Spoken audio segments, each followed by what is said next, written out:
own Nikhat Jamil, who is the founder of this initiative, जिसका नाम है पढ़ो and पढ़ाओ. I hope everyone can hear me. Yeah. Yes, Okay. we can hear you. Yes. Ji, thank you. तो जैसे कि आप लोग सब जानते हैं कि last year during the summer, especially here in Saudi Arabia, the pandemic was at its peak. Schools बंद हो चुके थे और there was a long summer of 3-4 months. कोई अपने घर, back home, we could not go back to our homes back in India, Pakistan, Sri Lanka, wherever we were. We were here, मतलब unfortunately कहना पड़ रहा है कि we were stuck in Saudi Arabia. We could not meet our friends, we could not meet our relatives. And in such an environment, हम लोग को ये ध्यान आया कि बच्चे क्या करें? What can they do? The parks were closed, the malls were closed. मतलब इतना strict था कि we could not step out of our homes. तो उससे हमें ये realize हुआ कि we need to do something to inculcate in our children, to give back. मतलब उनमें एक इस तरह की हम लोगों ने जगाने की कोशिश करी कि not only do they learn but they teach as well. क्योंकि जैसे कि निखत हमारी जो है मिसेस निखत वो बार-बार कहती हैं हमेशा कि the best way to learn is to teach. और वही चीज आज डॉक्टर गुलनाज हमारे साथ कर रही हैं. This is in fact is a hadith. Sorry to interrupt you. It's a hadith. बिल्कुल and बिल्कुल आपने सही कहा. तो that is what is the crux of our program पढ़ो and पढ़ाओ कि भाई आप पढ़िए और आप पढ़िए और फिर आप आगे बढ़ाइए अपनी नॉलेज को. वो नॉलेज आप अपने तक मत रखिए, उस नॉलेज को आगे बढ़ाइए. and the rest they say is history. इस 1 साल में आप लोग सबकी वजह से, because of each and every one of you, we are here today. And we have so many teachers and students who have joined our cause. We have fantastic speakers like Dr. Gulnaz, who again and again, who they give our precious time.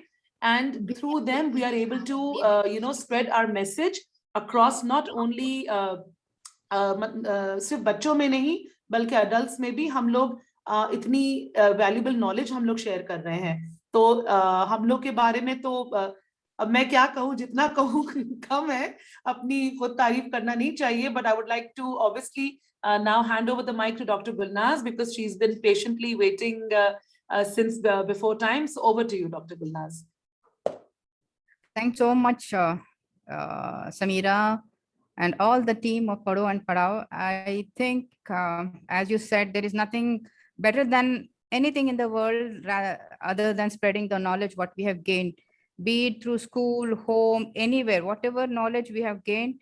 I think it's invaluable to share with everybody. And now you're reaching the masses through homes, which the world has made it so small, and connectivity has increased so much that we can reach to people who are in remote places also. So thanks to technology, although it has got various pros and cons, but I feel like we are really privileged to be in the modern era of this technology, where we can not only gather information as well as share it to the mass. Thank you so much for being a part of this noble cause. And I wish you all the very best for all your future endeavors. Can I have my shared screen, please? Yes, you are allowed to share the screen.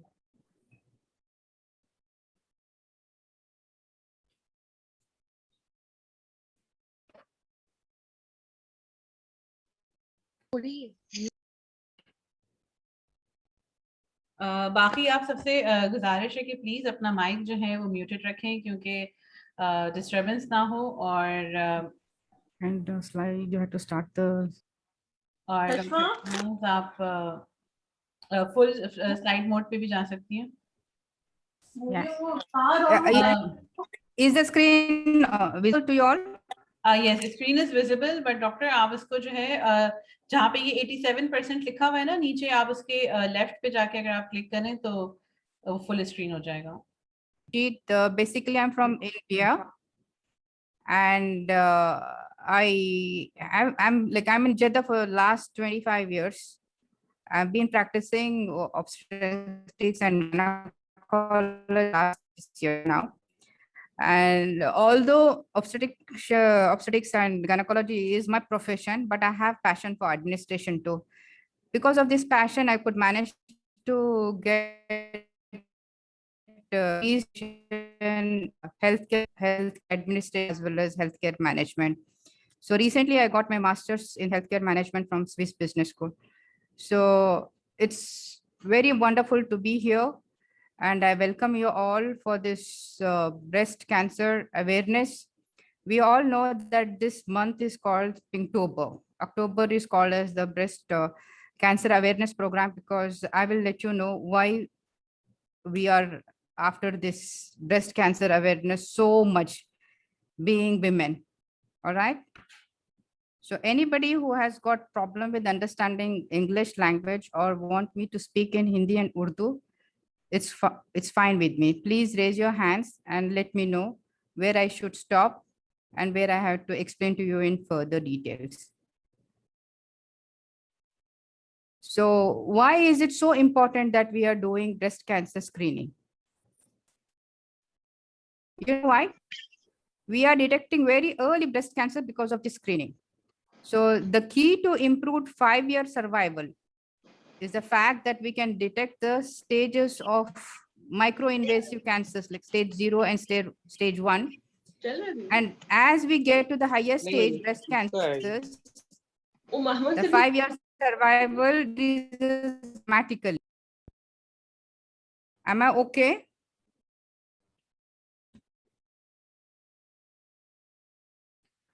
Can you see this figure? Yes, doctor, we can see everything. Yeah. So in this bar diagram, you can see this is the survival rate of 100%. So if you are in the stage 0, very soon I will let you know what is stage 0, what is the stage 1 disease and all that stuff. So if you see the survival, if we catch up this disease early, we can expect to live longer. So the survival rate is quite promising, and it is almost reaching to 100%. That means, like, God lasamalla, other than the natural cause of death, like, we can survive for a longer period. So 5-year survival, once you detect cancer in an early stage, with the modalities of treatment which is existing, we can raise our bar to survive at least for 5 years without any hassles. The other causes of death, God forbid, is because of some other reasons, not because of breast cancer per se. This is the reason why we have to detect cancers early. And now, how are we going to support the screening? There is large number of randomized control trials, which are evidence-based, which says, like, we can reduce the mortality by 25% to 30%. And as well as, like, if the cancers are very small, which are not detectable by our naked eye examinations, we can detect by cancer screening. What is the difference between screening and diagnostic test? Screening is something we do as a mass modality of diagnosing something, like, even before the symptoms arises. Whereas the diagnostic tests are those which we do once the symptoms arise in a person. So all of you must be aware that breast cancer is the topmost cancer which is more prevalent in women throughout the globe. It is prevalent, be it in a higher class society or low class people, whether the people are rich or poor, whether the country is richer or poor, everywhere it is quite common. And it doesn't spare any ethnic or religious backgrounds. Everybody is equally involved. It affects both young as well as the old. I think you will be surprised to know that the youngest cancer survivor in the world is a 4-year-old girl. Yes. So 4 years girl is the youngest breast cancer survivor. She is Alicia Hunter from Canada, who presented to the doctor with very small lymph node, like, everybody gets lymphadenitis, bagal mein, axillary mein kuch swelling aa gayi, infection ho gaya, and it's very common. So doctors treat it, but it was not responding to treatment. After 1 to 2 years of having these symptoms, then she developed to have a lump in her breast. And at the age of 4 to 6 years, within 5 years, she had to undergo mastectomy. Now she is leading a normal life. But just imagine, like, we don't even think about having this cancer at such an early age. We think like breast cancer, although has got age variant, it is detected quite later in life. But it is very surprising to know that a young girl of 4 years also can have this. Am I not correct? जी doctor Gulnaz, हम लोग sorry, जैसे अगर हम लोग ये कहें कि द इंसिडेंस इश्यूज, तो इसका मतलब ये हुआ क्या कि मतलब कि जो ब्रेस्ट कैंसर है वो किस में हो सकता है, मतलब ये इसका कहने का मतलब है ना कि मतलब ऐसी बात नहीं है कि जो थोड़ी एजेड वाली जो लेडीज है उनमें ही होता है ना? ऐसा आप नहीं ये है, कहना ऐसा नहीं है. Affects both the young as well as the old. And very soon I am going to explain to you in the slides. They are coming up in which age group it is more prevalent. अच्छा, which prevalent in the sense like बहुत commonly नजर आता है. okay. Now, even the men are not spared. You know, men also have got breast issues. Sometimes, you know, there's a condition called as gynecomastia, where the breast of the men, they develop inside, they become bigger. Even in men. And you will be shocked to hear that even animals are having breast cancer. The dogs and cats is noted, and if the develop, it's dogs, they are very common, but if they come in the cats, it's very aggressive. Isn't it surprising? Now, this figure will tell you the global involvement. The dark pink color shows like where it is more prevalent, very common. And if I tell you, Belgium is one of the more country which has got the maximum number of cases. Everybody knows the European countries, they are quite, you know, economically, they are very sound, they're industrialized, they are high-fi people.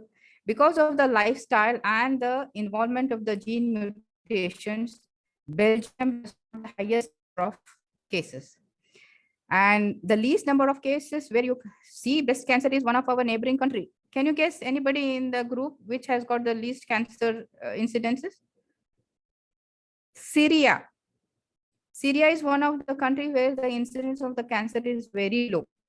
And India is not spared. Even in India, it is quite common. Saudi Arabia also is quite common. I will let you know the figures in the coming slides. I said Belgium is 111 cases per 100,000 people. So if you're going to have 100,000 people, in that 111 are having cancer, okay, because of the lifestyle changes alone. India, about 25.76 per 100,000 cases. And in Saudi Arabia, it is little more, about 29 people, they get affected. Sorry, doctor, ये बीच बीच में हम लोग के पास actually questions आ रहे हैं. तो ये हमसे ये पूछ रही हैं कि जैसे आपका कहना है कि सऊदी अरेबिया में 29.55 केसेस हैं पर 100,000 पीपल, तो उसकी क्या वजह है? मतलब हम लोग को जैसे अगर कोई कंट्री में ज्यादा है, सीरिया में कम है, बेल्जियम में ज्यादा है, तो ऐसा क्या उन जगहों पे लाइफस्टाइल है जिसकी वजह से कम या ज्यादा है? मैं पूरा का पूरा आपको ना अभी थोड़े स्लाइड्स के अंदर I am going to explain to you why this is happening. ठीक है? जी जी, आप प्लीज बताइए. All your question and answers will be answered in the end. Just keep the chat saved and everything. If you don't like, you know, I have explained to everything in the, I have covered almost everything. Still, if I miss something, I'll be more than happy to answer your questions in the end. बिल्कुल जी. So just note down the questions, please, and let me answer all your questions and queries in the end of the slide. I just want to know the scale of the problem, what is existing, because it's a household talk now. We are reaching to the masses, so everything should be very clear. Say, please continue, doctor. Thank you. And this see the mortality, like, you know, men and women have got cancers, but in men, you know, prostate cancer is the leading cause of death, whereas in the women, 29% of the women die due to breast cancers. So this is why we are talking today, how we can reduce the incidences, what are the things we need to know about the cancer, what are the things can prevent, what are the risk factors, what we know. So, okay, mortality is now coming down, like it is reduced. What we saw in 1975, it is not the same, it has reduced. The cancer deaths are reduced now. And if I tell you, this cancer breast was detected in the medieval period, like 2500 years before the Christ even. In the history, it is recorded. It is not a new disease. So it has been there. Now you will come to know the age group where the people are dying, when, you know, in what age group the death is quite common. So the percent of breast cancer death is highest if the people are between the age group of 55 and 64. Okay. So the median age at death is 68 years. And as you say, like I said, like the cancer incidence is very low if you're less than 20 years, but doesn't mean that it is not recorded. As I told you, the youngest survivor of breast cancer is 4 years old. Now, if I tell you this is the 5 years mortality, if you detect in this earlier stage, in the 0 stage, I will let you know what is 0 stage. So 0 stage is like there is cancer cells. What are cancer cells? These are abnormal which are in the breast tissue due to some extra stimulus or a signal. The normal cells outgrow in number, they become abnormal. Be it anything like environmental, breast cancer, genes, mutations, or any other cause of which I'm going to tell you. Some cells develop abnormally. They overgrow in size and number, leading to different symptoms. And then they have sometimes they are benign, which are like very mild tumors, which are not dangerous to health. Some are very malignant, so which can cause even death. So if you detect cancer, like, you know, stage 0 is, it is in the cell, but it is not outspread. Like, you know, it is into a very small area. When it causes stage 1, the cancer has spread little beyond, but still it is within the breast tissue and it is less than centimeter. You can start size of it is just 2 centimeters. Whereas if you go higher, like you will stage 2, where you see the cancer involvement of the breast tissue 2 to 5 centimeters. In this stage, you can have some lymph involvement, but it's not or that disease. Still, survival rate is about 93%. If you're lucky, if you're having stage 0 or stage 1, we can guarantee or reassure you that the death is not going to happen in the next 5 years just because of breast cancer. If you undergo proper treatment, the survival rate is 100%. And what coming to stage 3 disease, the stage 3 diseases is confined to the breast, but the tumor size is more than 5 centimeters. And there are more than 1 or 2 lymph nodes involvement. When you come to stage 4, this is called like metastasis, where the tumor or the cancer has spread beyond the breast, be it on the other side of the breast, or it has gone onto the skin and outside, or liver, lungs, other areas. So this is the worst. Once you reach to the stage 4, the survival rate, if you see the graph, it is reduced to 22%. So this is, we are emphasizing these days, like we have to go for screen. Probably you can detect the cancers at an earlier stage and you can improve the survival rate. So breast cancer as it is global and it's to women. Now in 2020, about 2.3 million women were diagnosed to have breast cancer. This is just figures. And what about deaths? About 685,000 women lost their lives globally just because of breast cancer. But it is not the mean that it is a sentence. Like in the cancer have read in 2020 alone, about 7.8 million women alive who were diagnosed with breast cancer in the last 5 years. So this is the beauty, or this is the scale of the problem. Although they have been having this disease, but because of the treatment, early screening, there was about 7.8 million women were diagnosed to have cancer survive. Isn't it a good news? So Ji, Dr. Sorry, Dr. Balnaz, I think that is one of the main reasons कि हमने आज ये presentation रखा है कि हम लोग ये सबको message एक आगे बढ़ा सकें कि अगर किसी को breast cancer या for that matter, देखिए Pinktober तो ये है, but breast cancer awareness की बात तो हम अभी कर रहे हैं, मगर हम लोग ये ना सोचें कि अगर हम जी। किसी को हुआ है तो बस आपकी जिंदगी खत्म है ना, वही आप This उसी is the चीज myth. को आप हाईलाइट करना चाह रही हैं। जी, this is the myth. This is why telling it is not a sentence. बिल्कुल बिल्कुल। ठीक है, so please शर्माइए नहीं, hesitate to approach to the doctor, like even if you feel anything abnormal, पहले फुर्सत में approach the doctors. Go and seek medical advice as soon as you did some is abnormal. Minimize that.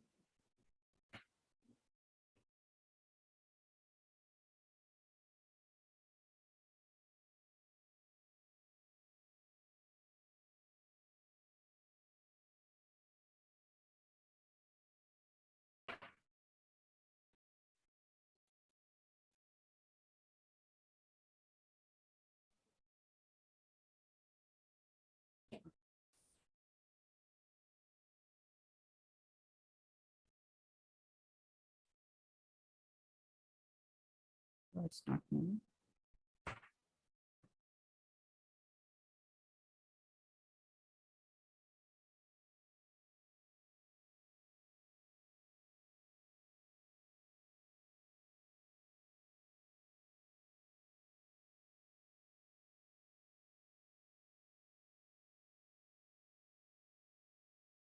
Okay.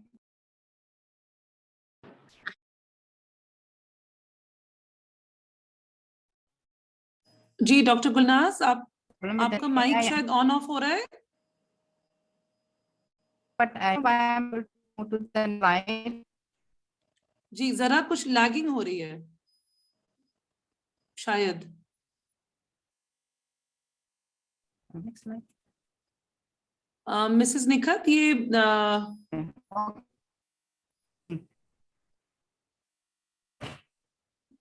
Am I audible now? Can you hear me? Yes, we ji can ji hear ji now. Ji ji And but ji. we missed जो आपने पिछला बताया वो हमने miss कर दिया है, अगर आप उसको दोबारा बता सकें। अच्छा ठीक है।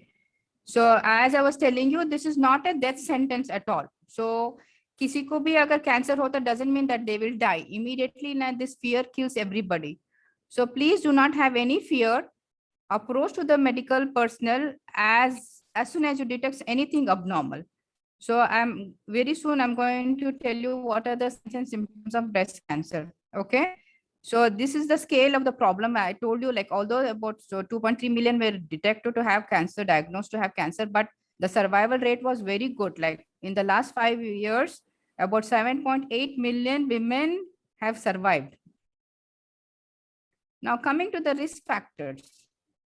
What are the factors? Age and gender. We being women, as I told you, we have to pay the price of being a female because we have got breast issues. That is why women are more likely to have breast cancer compared to men. And as well as the age. As you saw the figures, like the death is increasing in the women aged about more than 40, 55 years. So increasing age puts you at risk to develop breast cancer. Reproductive factor. We all know like reproductive factor plays an important role in the development of breast cancer. Is there anybody who can tell, who can highlight what are the reproductive factors? Okay, let me tell you. If you begin your period at an younger age, that means attaining menarche at an younger age puts you at a high risk.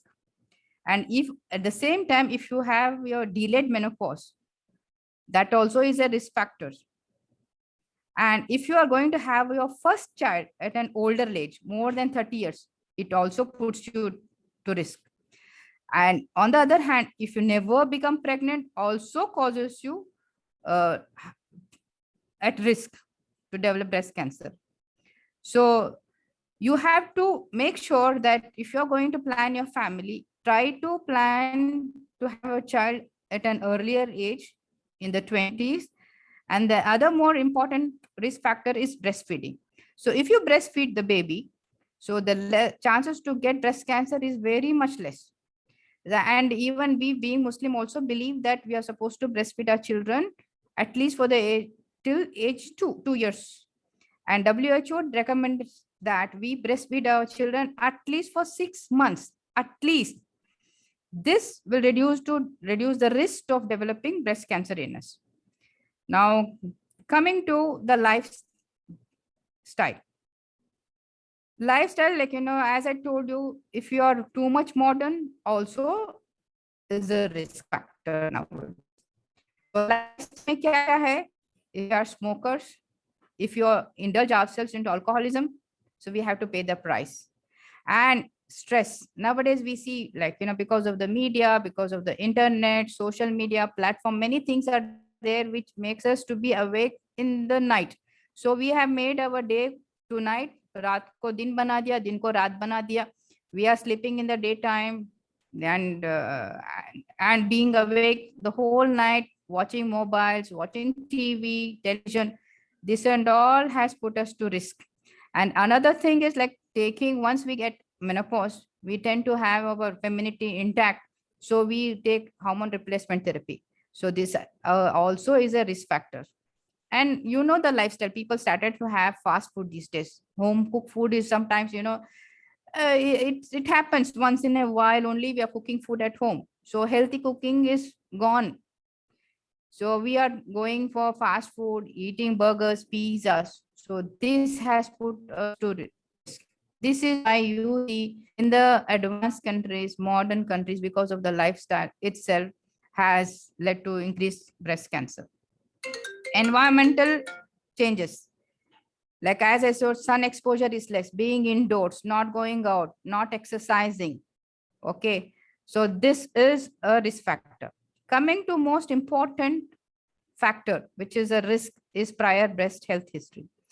If you are having any breast cancer earlier, supposing you have a disease in the right side, so left side, if you have not taken proper measure, the left side can develop. If you have developed on the left side, the right side can develop. And family history. Supposing your mother, your aunt, your cousins, they have died due to breast cancer or any other cancer, particularly ovarian cancer, can cause breast cancer. So this is why we are talking today. When you are having all these risk factors, somebody known to you in the family, like females especially, had breast cancer, please go for screening, early detection, where now we have shown you the figures that it is very promising to be alive for the next 5 years. At least we can be alive, we can survive. जी doctor Gulnaz, एक request आई है please, because ये वाली जो particular slide थी, if you don't mind, अगर आप if you can go back to the slide please, risk factors वाली जो स्लाइड है, रिस्क फैक्टर्स वाली, ये रिस्क फैक्टर्स वाली, हम लोग को कुछ बहुत स्पेसिफिक क्वेश्चंस आ रहे हैं doctor Gulnaz, if you don't mind, ये हम वेरी क्विकली अगर इन रिस्क फैक्टर्स को हम प्लीज एक बार उर्दू और हिंदी में पढ़ लें, क्योंकि जी अगर आप please if you don't mind, अगर वन बाय वन, अगर आप, बट वेरी क्विकली, आपको डिटेल में आप ना जाएं, मगर ये उनका ये कहना है कि ये बहुत इंपॉर्टेंट स्लाइड है और ये कुछ ऐसी चीजें हाईलाइट कर रही हैं जो हम बहुत सारे लोगों की डेली लाइफस्टाइल है, ये जो चीजें आप हाईलाइट कर ली और हम लोग रियलाइज नहीं कर रहे हैं कि ये कितनी रिस्की है, और जो आपने एक एक चीज कितनी अच्छे से यहाँ हाईलाइट करी हुई है, तो please if you don't mind, if you can repeat it once again, my pleasure, yeah sure. बहुत शुक्रिया। अच्छा, मैं बता दूं एज। अच्छा, हमारी उम्र, सबसे पहले हमारा औरत होना, यानी कि हम लोग लड़कियां हो रहे हैं, हमारे जेंडर की वजह से we are put at risk, हमारा ब्रेस्ट कैंसर डेवलप करने के चांसेस ज्यादा हो जाता है, क्योंकि हमारे अंदर ब्रेस्ट टिश्यू, हमारे स्तन होते हैं, छातियां होती हैं, तो फिर हम लोगों के अंदर ब्रेस्ट कैंसर जल्दी से डेवलप होने के चांसेस है। जैसे हमने बताया है एज फैक्टर, 20 साल की उम्र से कम बहुत इंसिडेंस कम होता है, जैसे जैसे हमारी उम्र 20 साल से ज्यादा बढ़ती है। अगर मैं आपको पिछली स्लाइड से बताऊं, ये अगर स्लाइड देखें, लेस देन 20 ईयर्स, 20 साल के अगर हम लोग नीचे रहेंगे तो चांसेस कम है, लेकिन फिर भी यंगेस्ट, जो सबसे छोटी उम्र की लड़की में जिसको पाया गया कैंसर, वो 4 साल की उम्र की थी, और पिछले दिनों के अंदर हमने देखा था कि 9 साल की उम्र की लड़की को कैंसर हुआ था। सो अगर हमारी उम्र 20 साल से ज्यादा जा रही है तो हमारे चांसेस ज्यादा हो रहे हैं, ठीक है, कैंसर को डेवलप करने के लिए। अगर आपने ये स्लाइड अच्छी तरह से देखा तो एज ग्रुप बिटवीन 55 टू 64 यानी 55 साल की उम्र से लेके 64 साल के जो उम्र के लोग हैं उनमें ज्यादा कैंसर पाया जाता है। जब ये पाया जाता है तो ये काफी अग्रेसिव मतलब काफी फैला हुआ रहता है, तो इसलिए इनके अंदर जो डेथ रेट होती है, जो मौत आती है, इनके अंदर भी ज्यादातर हम लोग देखते हैं कि ये एज के वुमेन के अंदर मौत जल्दी से आ जाती है क्योंकि कैंसर एडवांस स्टेज में होता है और हाईली मैलिग्नेंट होता है। इसीलिए ये जो स्लाइड है वेरी इंपॉर्टेंट है, ये दिखाने के लिए कि age group also place an important part. ठीक है, और इसमें हमने दिखाया है कि स्टेज वाइज अगर देखा जाए तो मौत जो आती है स्टेज 4 में ज्यादा जल्दी आती है मौत हम लोगों को। तो इसमें मैंने दिखाया है कि 2.3 मिलियन औरतें ना लास्ट ईयर में डायग्नोस किया था ब्रेस्ट कैंसर को, उसमें से कुछ 6,85,000 लोग मर गए थ्रू आउट द वर्ल्ड। सो ये स्लाइड इज वेरी इंपॉर्टेंट ये दिखाने के लिए कि एक बार आपको ब्रेस्ट कैंसर होता है इसका मतलब ये नहीं कि आपको डेथ सेंटेंस हो गया कि आप मर गए, नहीं। इसमें मैंने ये दिखाया है कि लास्ट ईयर लोन पिछले साल हालांकि 2.3 मिलियन को नए केसेस को डायग्नोस किया था, लेकिन लास्ट 5 इयर्स में जिसकी इलाज की वजह से अर्ली स्क्रीनिंग प्रोग्राम की वजह से 7.8 मिलियन लोग, ठीक है, ये लोग कैंसर से ना ट्रीटमेंट कराने के बाद बच चुके हैं, जिंदा अभी तक हैं। ठीक है, अब आते हैं रिस्क फैक्टर्स को। जैसे मैंने कहा एज को मैंने दिखा दिया। अब फैमिली हिस्ट्री में आपकी खाला है, आपकी कजिन है, आपकी माँ है, तो इनको औरतों के अंदर अगर किसी को ब्रेस्ट कैंसर हुआ है तो आपके चांसेस बढ़ जाते हैं। क्यों? इनके अंदर जो जीन्स होते हैं जो कैंसर के लिए कारण है वो आपके अंदर ट्रांसफर होते हैं through your parents, genetic disposition. तो आपके चांसेस टू डेवलप कैंसर आप एट रिस्क हो जाते हैं, आपके अंदर खतरा बढ़ता है। ये नहीं कि जैसे मैंने कहा अभी कहने वाली हूँ रादर कि सिर्फ फैमिली हिस्ट्री के लोग ओनली 10% जो ब्रेस्ट कैंसर होते हैं उनमें से फैमिली हिस्ट्री पॉजिटिव होती है। अदर देन दैट 90% लोग में जो है 90% लोग फैमिली हिस्ट्री के अलावा दूसरे फैक्टर्स जो अभी रिप्रोडक्टिव फैक्टर्स है, दूसरे मैं आपको हिस्ट्री अभी बता रही हूँ रिस्क फैक्टर्स, 90% यानी 90% लोगों के अंदर अपार्ट फ्रॉम फैमिली हिस्ट्री खाला नानी को, खाला को, कजिन को, उनके अलावा कैंसर होने के चांसेस होते हैं। इस 90% के अंदर आपको क्या क्या चीज पाए जाते हैं? आपकी रिप्रोडक्टिव फैक्टर्स कि आपको पीरियड जल्दी आने लगे, कि आम उम्र के अंदर 11 साल की ना एज होती है कि पहला पीरियड जब शुरू होने होता है, जैसे बालिग होते हैं, लेकिन कोई कोई लोग के अंदर 6 साल की उम्र के अंदर भी मेनार्की हो गई है। क्यों? ये हमारे लाइफस्टाइल की वजह से, जो हम लोग खाना खाते हैं फोर्टिफाइड खाना खाते हैं, जो अडल्ट्रेटेड होते हैं, जो हमारी सब्जियां उगते हैं वो ऑर्गेनिक नहीं होती, उसमें केमिकल्स मिलाए जाते हैं। आप जितना भी चाहे सब्जी पत्ता अच्छी तरह से धो दें, उसके अंदर धुलाने के बाद आपको 15 ऐसी हानिकारक केमिकल्स मिलेंगे जो कैंसर्स को ना, वेरियस कैंसर्स को ना उगा सकती है। तो इसीलिए हम लोग को जितना ऑर्गेनिक जाएंगे उतना अच्छा है। आजकल क्या होता है, टाइम की कमी होने की वजह से औरतें काम पे जाती है, टाइम में रहते हैं, आदमी काम पे जाता है, टाइम नहीं होता है, तो प्रोसेस्ड फूड लेकर आ जाते हैं, कैन में जो पड़ा होता है खाने लेकर आते हैं, प्री कुक्ड मील लेकर आ जाते हैं, सिर्फ माइक्रोवेव में गर्म करके खा जाते हैं। वो प्लास्टिक वो सब भी हम लोगों के अंदर ना एक खतरा पैदा करती है। तो इसलिए हम लोगों को बहुत ज्यादा ध्यान देना चाहिए कि हम क्या खा रहे हैं और कब खा रहे हैं, कैसे खा रहे हैं। इसीलिए लाइफस्टाइल वेरी इंपॉर्टेंट है। आजकल ना हम बहुत कम सोते हैं, रात को जागते हैं, दिन में सो जाते हैं, धूप नहीं लेते हैं, आउटडोर से एक्सरसाइज नहीं करते हैं, एक्टिविटी हमारी नहीं होती है। मैं कुछ आगे आने वाली स्लाइड से बताती हूँ कि क्या क्या कारण से हम लोग बच सकते हैं, इसका हमारा अंदर क्या क्या बदलाव लाना चाहिए, क्या क्या इम्प्रूवमेंट लाना चाहिए, मैं कुछ और स्लाइड्स के अंदर आपको दिखाती हूँ। तो आजकल आप देखते हैं कि मोटापा की वजह से बहुत सारे ना खतरनाक बीमारी आती है, ब्रेस्ट कैंसर की दूर छोटी छोटी चीजें, ब्लड प्रेशर की बीमारी हो, डायबिटीज हो, हार्ट अटैक हो, मोटापे की वजह से इटसेल्फ बहुत ज्यादा हम लोग खतरा मोलते हैं। और एनवायरमेंटल, जैसे मैंने कहा कि sun exposure is one of the causes, और लाइफस्टाइल के अंदर शराब पीना, सिगरेट पीना, हुक्का पीना, ये भी आता है। और जैसे प्रायर ब्रेस्ट हेल्थ हिस्ट्री मैंने बोला, अगर आपके अंदर पहले अगर एक ब्रेस्ट में कैंसर हो तो यू आर एट रिस्क कि आपका खतरा बढ़ जाता है दूसरे ब्रेस्ट के अंदर भी आने का।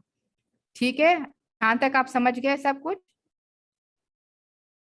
जी जी doctor, that was so useful, बहुत बहुत शुक्रिया आपका।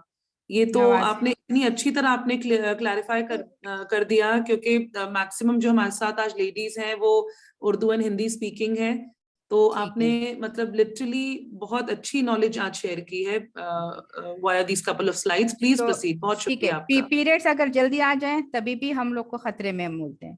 अगर बच्चे लेट पैदा करते हैं तभी भी हम खतरे मूलते हैं।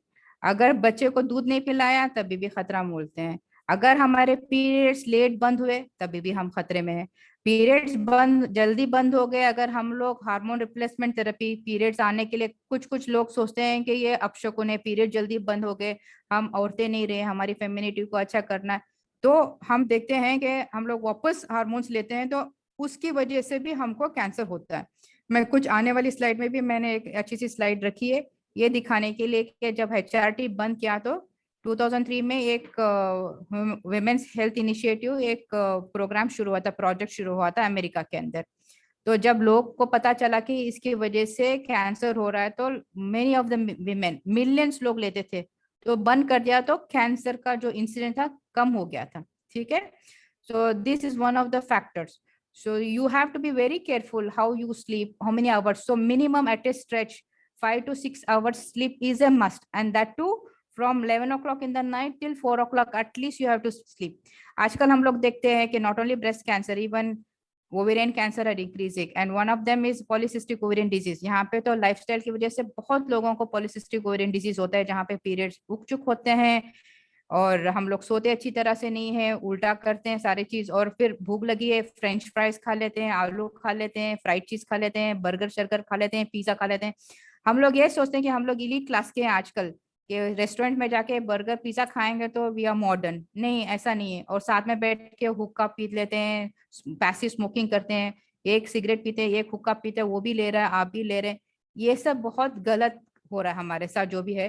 तो इसलिए मैं ये साइट को ना अच्छी तरह से ना शॉर्ट करके लिखा है कि कैसा ना होता है, और ये हमारा औरत होना itself we are put into risk. जैसे मैंने कहा कि हैवानों के अंदर, जानवरों के अंदर भी पाया जाता है, कुत्ते बिल्लियों के अंदर भी पाया गया है कैंसर। उसमें कुत्तों के अंदर बहुत कॉमनली दिखाई देता है, लेकिन जब बिल्लियों में होता है तो ज्यादा अग्रेसिव, मतलब वो बहुत जल्दी फास्ट प्रोग्रेस होते हैं, ज्यादा जल्दी उन कैंसर। इसलिए हम लोग अपने लाइफस्टाइल को अच्छी तरह से जीना है, और हम मुस्लिम होने के नाते अगर हम इस्लाम को फॉलो करेंगे, नमाजें पढ़ेंगे, सुबह उठेंगे, रात को जल्दी सो जाएंगे, तो आधी क्या पौनी चीजें से ना हम लोग मुब्तला पा जाएंगे। Now these are the genes, like आप लोगों के लिए थोड़ा सा ना हैवी रहेगा, लेकिन बस मैं थोड़ा सा ना फैमिली हिस्ट्री क्यों बताना चाह रही थी कि हमारे अंदर जीन्स होते हैं जो abruptly we get abnormal stimulations, तो हमारे नॉर्मल जीन्स अबनॉर्मल में हो जाते हैं, जिसके अंदर ब्रेस्ट कैंसर जीन 1 या ब्रेस्ट कैंसर जीन 2 पाया जाता है, तो 10 से 20 गुना ज्यादा खतरा हम लोग में है। बाकी ये सब सिंड्रोम्स आपको याद करने की जरूरत नहीं, इसीलिए हमको ये पूछना है कि हमारी खाला की अगर एंगेज में मौत हुई तो क्यों हुई, कैसे हुई, कैंसर था खाला के अंदर या नानी के अंदर या कजिन्स के अंदर हो रहा, तो हम लोगों को ना फैमिली हिस्ट्री लेके ना पूछना चाहिए।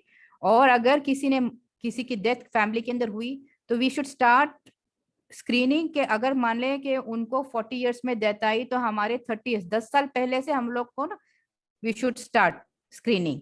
किसी की मौत 60 इयर्स में आई तो 50 साल की उम्र में जो औरतें रहते हैं उनको like we have to start screening. We should not wait कि चलो वो लोग 60 इयर्स में मरे तो हम लोग भी 60 इयर्स के बाद शुरू करेंगे, नहीं, ऐसा नहीं है। We should start screening 10 years prior to the incident or event that has happened. So this is why I was emphasizing that we have to take a very good family history. हम लोगों को अपने family के बारे में बहुत अच्छी तरह से जानकारी लेना चाहिए। ठीक है, जैसे अभी ये मैंने ये स्लाइड अभी दिखाया कि दीज आर क्या क्या हम लोग प्रिवेंट कर सकते हैं, कैसे हम बच सकते हैं। एक तो मोस्ट इम्पोर्टेंटली आप, चलो हम लोग ये दुनिया के लोग हैं जो मुस्लिम हैं तो बहुत कम हम लोग पीते हैं, तो फिर भी ऐसा नहीं कि मुस्लिम लोग शराब पीते, ये गलत। मुसलमान औरतें भी पीते हैं, मुसलमान भी पीते हैं, हालांकि ये हराम कहला जाता है, but still we get indulge. इसको हम लोग या तो टोटली बंद करना है या मॉडरेट भी करना है। जैसे मैंने मोटापा, मोटापा क्यों आ रहा है? Because of life sedentary lifestyle, एक ही जगह बैठ रहे हैं आजकल। पैंडेमिक के होने के कारण मोबाइल्स लैपटॉप साथ में रहते हैं, आपकी एक्सरसाइज बिल्कुल नहीं है, एक्टिविटी बिल्कुल नहीं है, घंटों घंटों आप एक जगह बैठे हैं, एक्सरसाइज बिल्कुल नहीं करते हैं, ठीक है? तो you have to prevent. And then the next thing, like अगर आपको इम्प्लांट्स डाले हैं तो that also can put you risk. Breast implants डाले जाते हैं सिलिकॉन के और दूसरी दूसरी चीजें होते हैं, तो you have to stop this. जैसे और क्या, सिगरेट पीना है और हुक्का पीना बंद करना है। मैं तो नहीं क्योंकि कम करना है, मैं तो कह रही हूँ कि बंद करना है ये चीजें। और मिनिमम आपको 20 मिनट्स पर करना है, कुछ एक्सरसाइज करनी है एटलीस्ट 5 days a week, ठीक है? और we have to limit postmenopausal hormonal therapy and we have to maintain always healthy weight. अक्सर हम लोग जैसे मोनोपॉज में जाते हैं, जैसे हमारी माहवारी या पीरियड्स बंद हो जाते हैं तो हम लोगों का वजन बढ़ने लगता है। क्यों? हार्मोन की तब्दीली होने की वजह से हमारा वजन जब बढ़ता है तो again fat tissue, adipose tissue बढ़ जाता है, तो we are put at risk. तो वी ऑल्सो ऑलवेज शुड, ठीक है? ऐसा नहीं बोलना चाहिए कि भी हमारी उम्र हो गई अब क्या करेंगे, क्यों हमको एक्सरसाइज करना है, क्या करना था, किसको दिखाना था। ये जो कंसेप्ट है ना कि किसको दिखाना है, क्यों हम लोग अब उम्र के आ गए, तो बहुत लोग ना मोटे होते जाते हैं, they start to become obese once they reach menopause. No, you have to always have a healthy weight. Okay, जो आपका पहले था प्री मेनोपॉजल वेट था, try to maintain that. And healthy diet, I was telling you our neighboring country, okay, Syria has the lowest incidence. Why? Mediterranean food, जहाँ पे ये लोग extra virgin olive oil use करते हैं, जैतून का तेल। आपको मालूम होना चाहिए कि जैतून इस ऐसी चीज है, नियामत है, कुरान के अंदर भी आपको सबको मालूम है, इट्स मारूफ कि मौत के अलावा हर चीज ना वो शिफा करती है। तो ये लोग जो है, you have seen many people, they eat lots of vegetable salads, उसके अंदर ऊपर से और पकाते भी जैतून के तेल से, और सबके घर में अपने अपने घान होते हैं, they have their own oil producing mills, they extract their own oils and they use virgin olive oils. And we have seen here the people who are staying in this part of the world, इतने nuts खाते हैं, dry fruits खाते हैं जो हम लोग India में रह के नहीं खाते थे। So nuts are very healthy. Plus, if you see, like they eat a lot of fish. So because of this healthy diet, which Belgium people या Americans they miss. आपने देखा होगा कि American meals are very huge meals, large meals, and इतने बड़े burger होते हैं, processed meat होते हैं. This is the reason 1 in 8 women in America alone, they are put to risk, they develop cancer. India के अंदर मैं फिर दिखाऊं तो 1 in 28, अगर हम लोग 28 औरतें बैठे हैं उसमें एक को कैंसर होने के चांसेस होते हैं। लेकिन अगर आप अमेरिका में हैं कि आपके लाइफस्टाइल की और खाने पीने की वजह से आप 8 औरतें हैं तो आपको एक में से उनमें से कैंसर होने के चांसेस होते हैं। कि दिस इज द रीजन, ये अकेला है जो हेल्थी डाइट के होने के कारण सीरिया में कम गुनाहों में कैंसर पाया जाता है, breast cancer. So this is again by age wise, which I already explained you कि कैसा हमारा कर्व ना गिरता है और कैंसर किस तरह की किस एज का है। ये जैसे मैंने बताया slide 3, suddenly there was downfall in the cancer detection rate. अगर आप देखे जाए तो you can make out. So because of why, just they stopping hormone pills, replacement of hormone pills, so cancer of the breast was ready. Now coming most important, like this was out of this thing why I wanted to tell you इतना भयानक cancer हो हमारे अंदर, लेकिन हम इससे छुटकारा पा सकते हैं। So let's go awareness screen. country has own guidelines. If you see Singapore, if you see other countries, Britain, सबके अलग अलग गाइडलाइंस होते हैं, पॉलिसीज होते हैं, ठीक है। लेकिन जो अमेरिकन एसोसिएशन है, ये सिंगापुर ब्रेस्ट एसोसिएशन है, ये लोग अपने अपने गाइडलाइन स्टार्ट किया है। So what is the guideline? अगर आप उम्र से लेकर 39 ईयर्स 39 साल की है, तो you should at least start doing breast self examination, ठीक है, and go for clinical breast examination every 3 years. If you fall in the age group of 40 to 44, okay, you should have at least like screening. This is the qualified recommendation.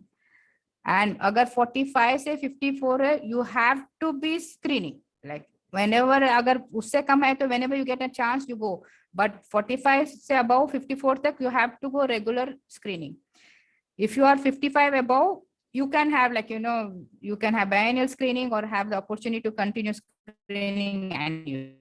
But people who are increased risk, जिसको खतरा है, you have to consult your doctors and then start your screen earlier and rather frequent.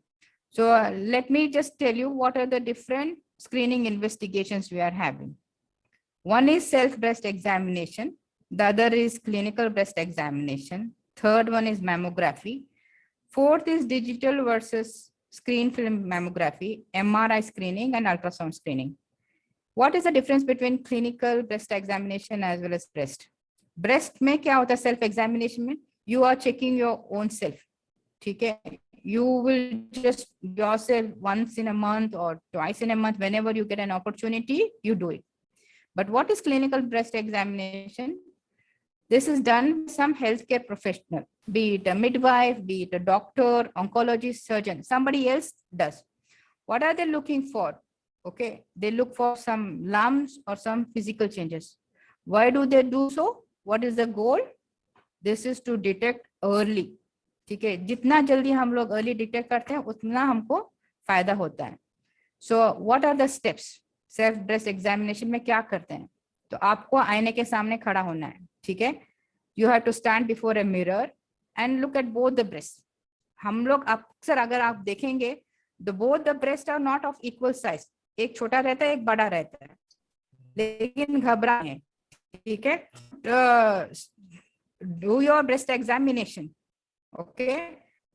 अगर कुछ दूसरी चीज तो नहीं आई है, कुछ रेडनेस नहीं है, is there anything else other than which is natural? हम लोग रोज देखते हैं अपने ब्रेस्ट को, कहीं दूसरी चीज रेडनेस, कोई करिंग, स्किन अंदर चमड़ा अंदर हो, उसके अंदर ड्राई स्किन या स्केलिंग निकल रही हो, या कुछ डिस्चार्ज आ रहा हो या खून आ रहा है, आपको निप्पल को भी दबा के देखना है कि इसमें से कोई दूध नहीं आ रहा है, कुछ गंदा पानी नहीं आ रहा, ग्रीनिश डिस्चार्ज नहीं आ रहा, ये discharge ब्रेडी discharge, you have to do. So this is just ऐसे look, ठीक है? ऐसे look करना, दबा के मैं कुछ स्लाइड्स आपको दिखाती हूँ कि what you are supposed to do.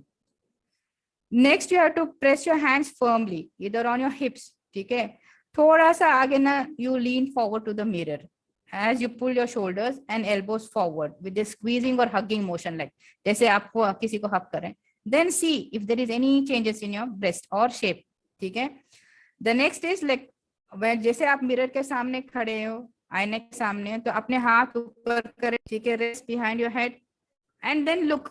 This also can see so many things like underside of the breast भी दिख सकता है. जब आप ऊपर करेंगे तो आपके ब्रेस्ट ऊपर हो जाएंगे, तो आपको दिखा दे कि ब्रेस्ट के नीचे कुछ है, बगल के अंदर कुछ हो रहा क्या नहीं, आपको दिखाई देगा. So then what you have to do is you have to feel. You have to place hand on your waist, roll shoulder forward, reach in the arm area and check for enlarged lymph nodes, ठीक है? And this is not necessary that एक ही pattern में आपको लेना है, लेकिन आप systematically जाएंगे तो कुछ चीज भी मिस नहीं करेंगे. हैफाजार्डली जाएंगे, कभी इधर कभी ऊपर देख लिया, कभी इधर देख लिया, तो chances are there that you will miss. So go systematically. या तो आप रिवर्स भी कर सकते हैं, या तो लेफ्ट टू राइट जा सकते हैं, ऊपर से नीचे आ सकते हैं, या राइट टू लेफ्ट भी जा सकते हैं. Also most importantly you have to check below our collar bone. This is called as climbing collar bone को. तो ऐसे you have to feel and you have to do it on both the sides. अगर left side में कर रहे हो check, तो right side का हाथ को इस्तेमाल करें. अगर आप राइट ब्रेस्ट देख रहे हैं तो लेफ्ट साइड का इस्तेमाल करें, ठीक है? So raise left hand and use the pads of 3 or 4 fingers. ऐसा ना उंगलियों के ऐसे ऐसे नहीं दबाने का. You have to use all the pads of the fingers. ठीक है. तो आपको प्रेशर भी थोड़ा सा लाइट रहना, एकदम डीप भी नहीं रहना चाहिए कि it's going to hurt. Okay, and बहुत लाइट भी नहीं होना चाहिए. It has to be like light, medium, and then quite firm. And then you palpate in a moving circular motion. Okay? Then beginning outer edge, use flat fingers, then move circle slowly around the face. And if you are in the bathroom taking a shower, ठीक है, you take some soap, lather up करेंगे तो foam के साथ like sliding movement आपको भी नहीं है. तो दिस इज अपॉर्चुनिटी. हम लोग नहा रहे होते हैं तो साबुन के साथ भी मल के ना आहिस्ता आहिस्ता करके ना देखें कि इसमें कोई शर्माने की बात नहीं है. ठीक है. So gradually you go like small area, सब स्मॉल सर्कल से ऐसे फील करते करते निपल की तरफ आए. देन फिर निपल के नीचे भी देखना है. ठीक है. Look behind the nipple as well. And when you are lying down flat, ये और एक तरीका है. ठीक है. इसमें भी एक you rest your head on A pillow और एक टवल को फोल्ड कर लेना अंडर द शोल्डर. ठीक है. Then you palpate. When you are doing on the left side, you keep the pillow under your shoulder on the left side. If you are palpating on the right side, so use the opposite hands. Now, when you go to a doctor or a midwife or a healthcare worker, what do? So you should expect what they are looking for. Okay. They will ask you to undress upper half up to your waist. Okay. And then they'll ask you to put your hands by your side. What do they look? क्या क्या उसमें देखते हैं? उसमें देखते हैं कि size देखते हैं, सिमेट्री दोनों इक्वल है क्या नहीं, शेप में कुछ गड़बड़ है क्या नहीं, कुछ स्किन में चेंजेस है क्या नहीं, लाल तो नहीं, वो लोग कहेंगे कुछ गांठ नजर आ रही क्या नहीं, स्लम्स आ रहे क्या नहीं, अगर आपकी चमड़ी के ब्रेस्ट के अंदर कुछ नदर हो गई, अंदर के रिट्रैक्ट हो गया, यानी कुछ गड़बड़ तो नहीं हो गया, या समटाइम्स आपको देखते हैं कि नहीं प्रोमिनेंट वेन्स, जो हमारी खून की जो नालियां होती है वो प्रोमिनेंट हुई है नहीं, वो भी देखेंगे. Plus then they are going to see even your nipple. किसी किसी के अंदर ना रिट्रैक्ट हो जाते हैं, अंदर चले जाते हैं, या तो फ्लैट हो जाते हैं, या उसके अंदर एक्जिमा होते हैं, स्केल के जैसे लिखता है, या निपल को ना अपने पोजीशन से हटके ना किधर डिवेट हो जाता है. तो ये सब को ना आपको ना, ये जो आपको हेल्थ केयर वर्कर है, चाहे डॉक्टर हो या नर्स हो, कोई भी हो, आपको बता देंगे, ये सब आपको एग्जामिन करेंगी. तो आपको इसके लिए प्रिपेयर होकर रहना. कुछ औरतों को मैं देखती हूँ जब आते हैं, when I tell them to undress, वो लोग को ना इतना हेसिटेशन होता है कि दे डोंट वांट. नहीं नहीं नहीं, आप ऊपर से ऐसे चेक करें, ऊपर से ऐसे देखें, शर्माते हैं. नहीं, अभी आपको नहीं शर्माना है. जब आप डॉक्टर के पास जाते हैं तो बिल्कुल बेझिझक होके ना अच्छी तरह से एग्जामिन. सो एग्जामिन आजकल आप सबको पता होगा कि मैमोग्राम बोल देते हैं कि हमको मैमोग्राम कराने है. हम क्या है मैमोग्राम, क्या है? This is one of the model of screening. जैसे मैंने कहा, स्क्रीनिंग स्टार्ट होता है जबकि आपके सिम्टम्स शुरू होने से पहले, so that the main goal is to detect disease at an early stage. So सबसे पहले 1915 में it was advocated and as a default schemes लोग होते हैं. some people there, some countries even insurance cover करता है. तो 40 इयर्स में शुरू होता है. 40 इयर्स के पहले अल्ट्रासाउंड कर सकते हैं, लेकिन 40 इयर्स के बाद अक्सर स्क्रीनिंग मैमोग्रामी करते हैं. और जैसे मैंने कहा, जिनको खतरा ज्यादा है वो you can start in an earlier age. के ये आप स्लाइड में देख रहे हैं, तो यू डोंट एक्सपेक्ट जो मॉडल्स कहीं होते हैं कि यो 25 ईयर की लड़की आ रही है मैमोग्राम करा रही है. नहीं, अगर आप ऊपर के स्लाइड में देखते हैं, this is one of the like ऐसी पिक्चर होती है when you do the mammogram. ठीक है.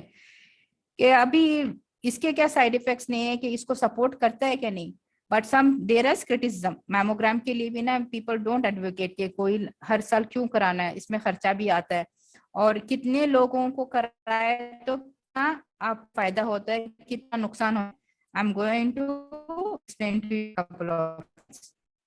तो how good are the studies? Yes, they are very good. ठीक है.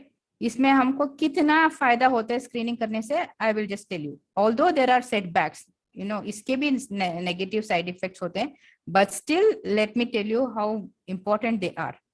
Okay. Are these studies quite relevant? Yes, they are. There are so many randomized control studies. Okay, so you have to undergo screening. You have to have this screening. So because of this screening, we have seen in the last few years जो death rate है, mortality है, जो मौत आती है between the age group of 50 to 74 years, काफी कम हो गई है, ठीक है। बट अगर हम लोग देखा जाए कि limited evidence is seen in 40 to 49 years. Why? Because इस एज ग्रुप में कैंसर कम पाया जाता है, इसलिए इनके अंदर लिमिटेड एविडेंस होता है। That is why in some countries screening जो मैमोग्राम वगैरह होता है, because they machines are quite expensive, उसको पर्सनल भी ट्रेन पर्सन रखना चाहिए, तो काफी एक्सपेंसेस के कारण वजह से कुछ कंट्रीज जो होते हैं ना वो लेट शुरू करते हैं। और आपको पता है कि we have even poorer countries in this world जो अफोर्ड ही नहीं कर पाते मैमोग्राम को ना, they can not have mammogram at all, ठीक है ना। अगर अभी हम लोग यहाँ से कहाँ जाएंगे, from here where else shall we go, where to go, ठीक है। What are the other changing screening modalities? अभी हम लोग देखा कि like you know what are the guidelines, at least like if you are in the age group of 40 to 49, every year to 2 years you can have। लेकिन अगर आप 50 साल की हो गई तो better to go on। अगर जैसे मैंने कहा कि 10 years prior to the first degree relative जिसके अंदर डेथ होगी फर्स्ट डिग्री की, जैसे फर्स्ट डिग्री रिलेटिव को थी हमारी माँ, हमारी खाला या कजिन, ठीक है, या नानी, उनके अंदर अगर ब्रेस्ट कैंसर हुआ फॉर एग्जाम्पल, अगर उनको 30 साल में किसी की डेथ हो गई breast cancer, you starting yourself at the age of 20, 10 years पहले you should start। What is the challenge mammogram के इसके अंदर भी challenges है, it's quite complex, और पेशेंट से पेशेंट के टिश्यू अलग होते हैं, क्योंकि किसी के आपने देखा किसी के ब्रेस्ट हेवी होते हैं, किसी के डेंस होते हैं, किसी के छोटे, किसी में फैट टिश्यू ज्यादा होता है, किसी में हार्ड होते हैं फाइब्रस टिश्यू। सो पेशेंट से पेशेंट वेरिएशन होते हैं और हर साल ना तब्दीलियां आती है, ठीक है। और फिर आपको पता है कुछ दिनों पहले हमने कोरोना वायरस का नाम ही नहीं सुना था, अब कितने जानलेवा बीमारियों, कितने लोग मर गए।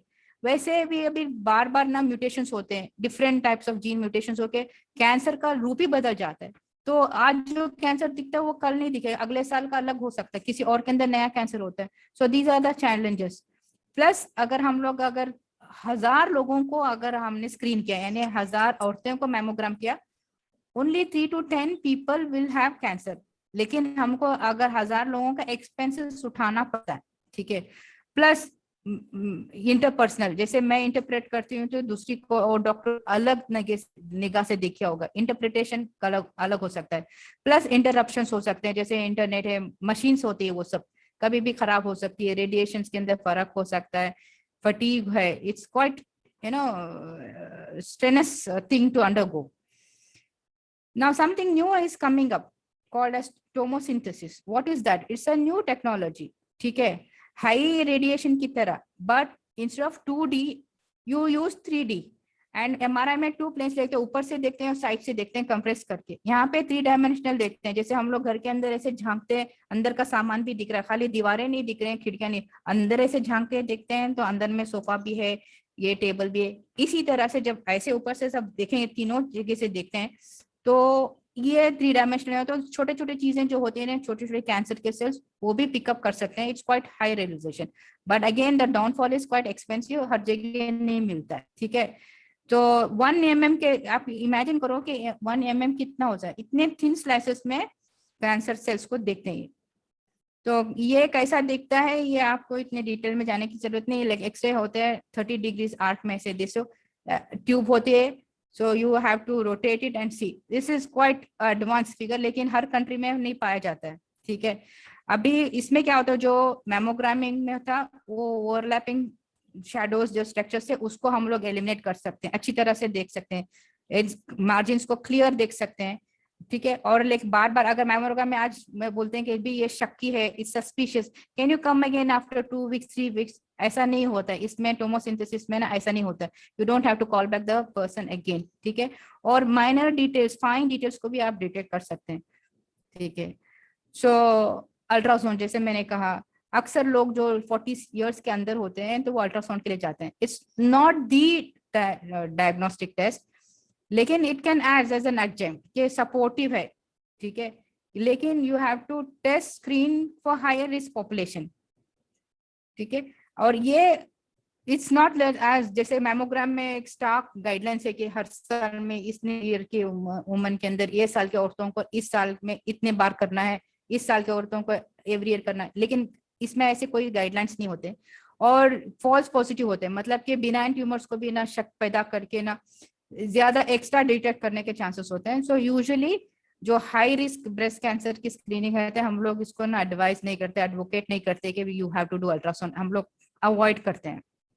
ठीक है, this is sensitiveness specificity. MRI में है तो स्पेसिफिसिटी आप देख सकते हैं कि सब मिक्स, मैमोग्रामी में देखें तो 95 स्पेसिफिक। इसमें क्या है, अगर कैंसर को डिटेक्ट करना है तो फॉल्स पॉजिटिव नेगेटिव चीज हट के ना ये डिटेक्ट कर सकते हैं, वेरी स्पेसिफिक। सेंसिटिव के अंदर ना पिकअप होता है, ठीक है, तो क्लिनिकल एग्जामिनेशन जो 17%, 17% है, ठीक है, 100 में से सिर्फ 17 लोगों को आप पिकअप कर सकते हैं, लेकिन एमआरआई करेंगे ना तो ज्यादा चांस होते हैं डिटेक्ट करने के। अगर हम लोग मैमोग्रामी करेंगे तो सेंसिटिव कम है, लेकिन स्पेसिफिसिटी अगर कुछ कैंसर है दिखाई दे रहा है वो कैंसर ही निकलेगा, समझ में आए, तो दे आर स्पेसिफिक। सो ऐसे कुछ नजर आती है कि पिक्चर जब लेते हैं एमआरआई के अंदर तो नजर ऐसी आती है आपको, ठीक है। अभी एमआरआई के भी गाइडलाइंस सॉरी डॉक्टर साहब, जस्ट वन थिंग, आप तो मतलब if we go back to the previous slide, तो अब जैसे एमआरआई तो सबके लिए करना या having access to that, and usually अब हम किसी भी डॉक्टर के पास जाते हैं फौरन वो एमआरआई लिखता भी नहीं है हमारे लिए, नहीं लिखना, है ना। जी, तो जी, अब अगर हमें स्क्रीनिंग हमारी करवानी है तो जी, आपका क्या कहना है कि इवन दो एमआरआई का रिजल्ट ज्यादा बेटर आएगा, मगर मैमोग्राम भी एक गुड, मतलब it's a good first step, सही है? क्लिनिक देख रहे हैं, फील भी कर रहे हैं, एंड देन 1+1 1 और 1 11 हो जाते हैं इधर, ठीक है। जी इफ यू सी जी clinical examination also has got specificity 98%। So breast आपको शक हुआ, सेल्फ ब्रेस्ट एग्जामिनेशन की अपने आप को देखा, शक पैदा हुआ तो डॉक्टर के पास जाइए, वो जी एग्जामिन करेंगे तो उनको कुछ नोट्स मिलेंगे या स्क्रीन पकड़ेंगे या ब्रेस्ट डिस्चार्ज, निपल डिस्चार्ज कुछ आता है तो ये भी स्पेसिफिक होता है। लेकिन हालांकि सेंसिटिव नहीं है कि जैसे हुआ, इट इज नॉट लाइक कि कैंसर को रूल आउट नहीं कर सकते, इट इज नॉट दैट जी सेंसिटिव, इसके अंदर जी कैंसर रूल आउट नहीं कर सकते। लेकिन इफ जी, you do mammography you can detect 95% of the time, you can detect अच्छा स्पेसिफिक, ठीक अच्छा, है, समझ बिल्कुल में आ गया। बिल्कुल। अच्छा, और ये चीज एक सऊदी अरेबिया में क्योंकि हम लोग हैं, एक चीज हम्म, यहाँ हम लोगों ने ये भी नोटिस करी है कि जो क्लिनिकल एग्जाम जो डॉक्टर के पास किया जाता है वो हम्म, काफी यहाँ मतलब गायनेकोलॉजिस्ट भी कर रही होती हैं वो क्लिनिकल एग्जाम, जी, जी, है ना। तो मतलब और जैसे है ना, अब जैसे लेडीज या हैं, कुछ लेडीज हैं, उनको सर्जन के पास जाने में जरा झिझक हो रही है, तो दे कैन जी, रिक्वेस्ट देयर गायनेकोलॉजिस्ट आल्सो कि वो यस, उनका ये क्लिनिकल एग्जाम कर दें। यस, या बिल्कुल बिल्कुल। अगर अभी देखो हमारे यहाँ पे सऊदी अरब में हो या जैसे if you go to India, anganwadi workers होते हैं, कुछ हेल्थ वर्कर्स होते हैं जो मतलब के प्राइमरी हेल्थ सेंटर्स में होते हैं, दे हैव मास बिल्कुल स्क्रीनिंग प्रोग्राम्स, ठीक है, मास स्क्रीनिंग बिल्कुल प्रोग्राम आते बिल्कुल, हैं, घर घर जाते हैं या घर में औरतों को लेकर आते हैं आजकल, even they are going to tribal areas, ठीक अच्छा, है, जी जी ट्राइबल जी एरियाज में भी जाते हैं जो प्राइमरी हेल्थ केयर वर्कर्स होते हैं जिसके साथ एक डॉक्टर या नर्स, एक असिस्टेंट होता है, तो दे आर गोइंग, हाँ घरे घर जाते हैं या तो घर से जाके बुला के लेकर आते हैं, वहां पे they try to do it. And अगर है तो MRI is not available throughout the world, everywhere नहीं पाया जाता है, बट बिल्कुल, अगर सस्पेक्शन है तो दे, अगर अल्ट्रासाउंड की आप है तो दे गो फॉर फर्दर बायोप्सिस, या तो फाइनल बायोप्सी करके देखते हैं, तो they want to detect at an earlier stage. आपको मालूम है कि वंस कैंसर इज डिटेक्टेड, एक तो हमारी जिंदगी जीना हराम होता है, प्लस कॉस्ट, कितनी महंगी दवाई आती है, कीमोथेरेपी हो या रेडिएशन हो या सर्जरी हो, इट्स ऑल एक्सपेंसिव। बट अपने आप को अपने आप को इंटिक बनाकर, if you become more knowledgeable, if you become more aware, हम अपना अपना एग्जामिन करके, हमारा अपना जांच करके, कुछ शक है डॉक्टर के पास चले जाते हैं, तो ये सब चीजों से ना बच सकते हैं, ठीक है। ये कुछ जी, ऐसे एमआरआई के ना स्क्रीनिंग ऐसी आती है, ठीक है। ओके तो ओके, ऐसा है तो घबराना मत कि इसके अंदर कलर कोडिंग वगैरह ऐसा आता है, सो क्यों, ये लोग को ना they have to inject some dyes, ठीक है, तो डिटेक्ट उसके अंदर फिर आपको पता चलता है। तो जैसे कहा guidelines, So more in every, you cannot have a standardized guidelines because in every place we cannot have MRI screenings. So if you have got like, breast cancer like BRA, BRCA बोलते हैं, BRCA1, BRCA2 short form में बोलते हैं. Actually this stands for breast cancer gene number 1 and उसको numbering और name दे दी गया है jeans जब म्यूटेशन होता है. तो अगर आपके फर्स्ट डिग्री में आता है या आपके अंदर कभी चेस्ट रेडियोथेरेपी हुआ, कुछ और चीज के लिए आपने रेडिएशन लिया हो या कुछ सिंड्रोम्स में होता है, then you go for it. So if your lifetime risk has increase to 25 to 20 to 25% or greater, then you go directly for MRI screening because it is going to pick up at a very small tiny चीजों को भी pick up कर सकती है. बहुत छोटा cancer भी हो तो वो पिकअप कर सकते हैं. ठीक है. Now I was telling you the downfall of mammography. तो क्यों इसके लिए क्रिटिसाइज होता है, हर कोई ना क्यों नहीं जाना चाहता है. अगर आप फिगर देखें, if you are going to screen about 1000 women, okay, how many died of breast cancer? Only 5. अगर if you have not screened, 4 women would have died. ठीक है. अगर generally if you compare benefits, how many women died from all types of cancer in both, whether you screen or not screen? 21 died. What are the harms? How many women died, like, how many without cancer experience false alarms or biopsy? जैसे गए के breast screening में तो सम कुछ भी शक नजर आया तो like we tend to do biopsy या कुछ, तो सारे के सारे जिसमें शक निकला तो they went for further testing के false alarms हो गए भी. और लोग अक्सर ना कैंसर को सोचते हैं कि जानलेवा बीमारी है, लेकिन इट्स अ डेथ सेंटेंस. तो these are the downfalls. ठीक है. And how many of them like non-progressive cancer had unnecessarily partial or complete breast removal? क्योंकि एक बार हम लोग देखते हैं कि something is there, you tend to over treat them. ठीक है. ये तब्दीली ना आ जाए. So this is why it is been criticized. Otherwise it's very good. So what is the action? What I told you in screening में क्या क्या करना है? ब्रेस्ट सेल्फ एग्जाम में हमारे अपने आप को जांच करना है, या तो डॉक्टर के पास या हेल्थ वर्कर के पास जाना है, जो नर्स भी हो सकता है, कैंसरिस्ट हो सकता है, ऑन्कोलॉजिस्ट हो सकते हैं, जनरल सर्जन हो सकता है, जो भी हो उनके पास जाइएगा. मैमोग्राफी एग्जामिनेशन करना है, अल्ट्रासाउंड, और जैसे मैंने कहा एडवांस ब्रेस्ट एग्जामिनेशन, उसमें टोमोसिंथेसिस. Doctor, just I'm so sorry. Yeah. I'm so sorry. If you please go back, if you don't mind. तो आपने ये जो ABE जो बोला है, एडवांस्ड ब्रेस्ट एग्जामिनेशंस, इसमें ये BRCA आता है, इज दैट राइट? इसके अंदर आपको ना एडवांस ब्रेस्ट में आती है लाइक जीन म्यूटेशंस को ठीक है डिटेक्ट करो. उसके अंदर भी बहुत सारे होते हैं like sensitive, there are different. हमारे आंखों के लिए it will be too much. Estrogen बिल्कुल, सेंसिटिव, प्रोजेस्टेरोन रिसेप्टर्स के होते अलग अलग होते हैं. जीन्स के स्टडीज को करने के लिए चाहिए, टोमोसिंथेसिस कराना है, और 3D MRI भी होती है. Many things are developing, evolving. ठीक है. ये these are advance. These are like advanced में like in the advanced countries जो afford कर पाते हैं वही कर सकते हैं. ठीक है. But as I told you, अगर आपकी फर्स्ट डिग्री रिलेटिव में कैंसर पाया था तो you start your examination 10 years prior to that event. That's the most important thing. कि अभी मेरी खाला 60 साल की उम्र में मरी तो मैं 60 साल तक इंतजार करूँ, नहीं, मुझे ना पहले से शुरू करना है एग्जामिनेशन. स्क्रीनिंग. बिल्कुल बिल्कुल. Screening. Okay. I think now I'm going to stop. A very few slides are there now. What is the objective from WHO? We are all governed by the WHO. This is World Health Organization. What is their objectives? As you saw the figures, they want to reduce the global breast cancer mortality by 2.5% per year. हर साल में 2.5% globally बचाना चाहते हैं. What does it reflect? इसका मतलब कि 2.5 million breast cancer के deaths हम लोग 2020 से 2040 ईयर तक हम लोग उसको ना अवॉइड कर सकते हैं if we go. This is their objective. And what does that mean? Like, ये 2.5% per year हुआ तो 25% of the death by 2030 you can avert, and by 2040 you can avert 40% of death, and particularly in the age group of women who are less than 70 years. So how can we achieve these objectives? There are 3 most important pillars. One of them is health promotion for early detection, and the second one family diagnosis. The third one is comprehensive breast cancer management.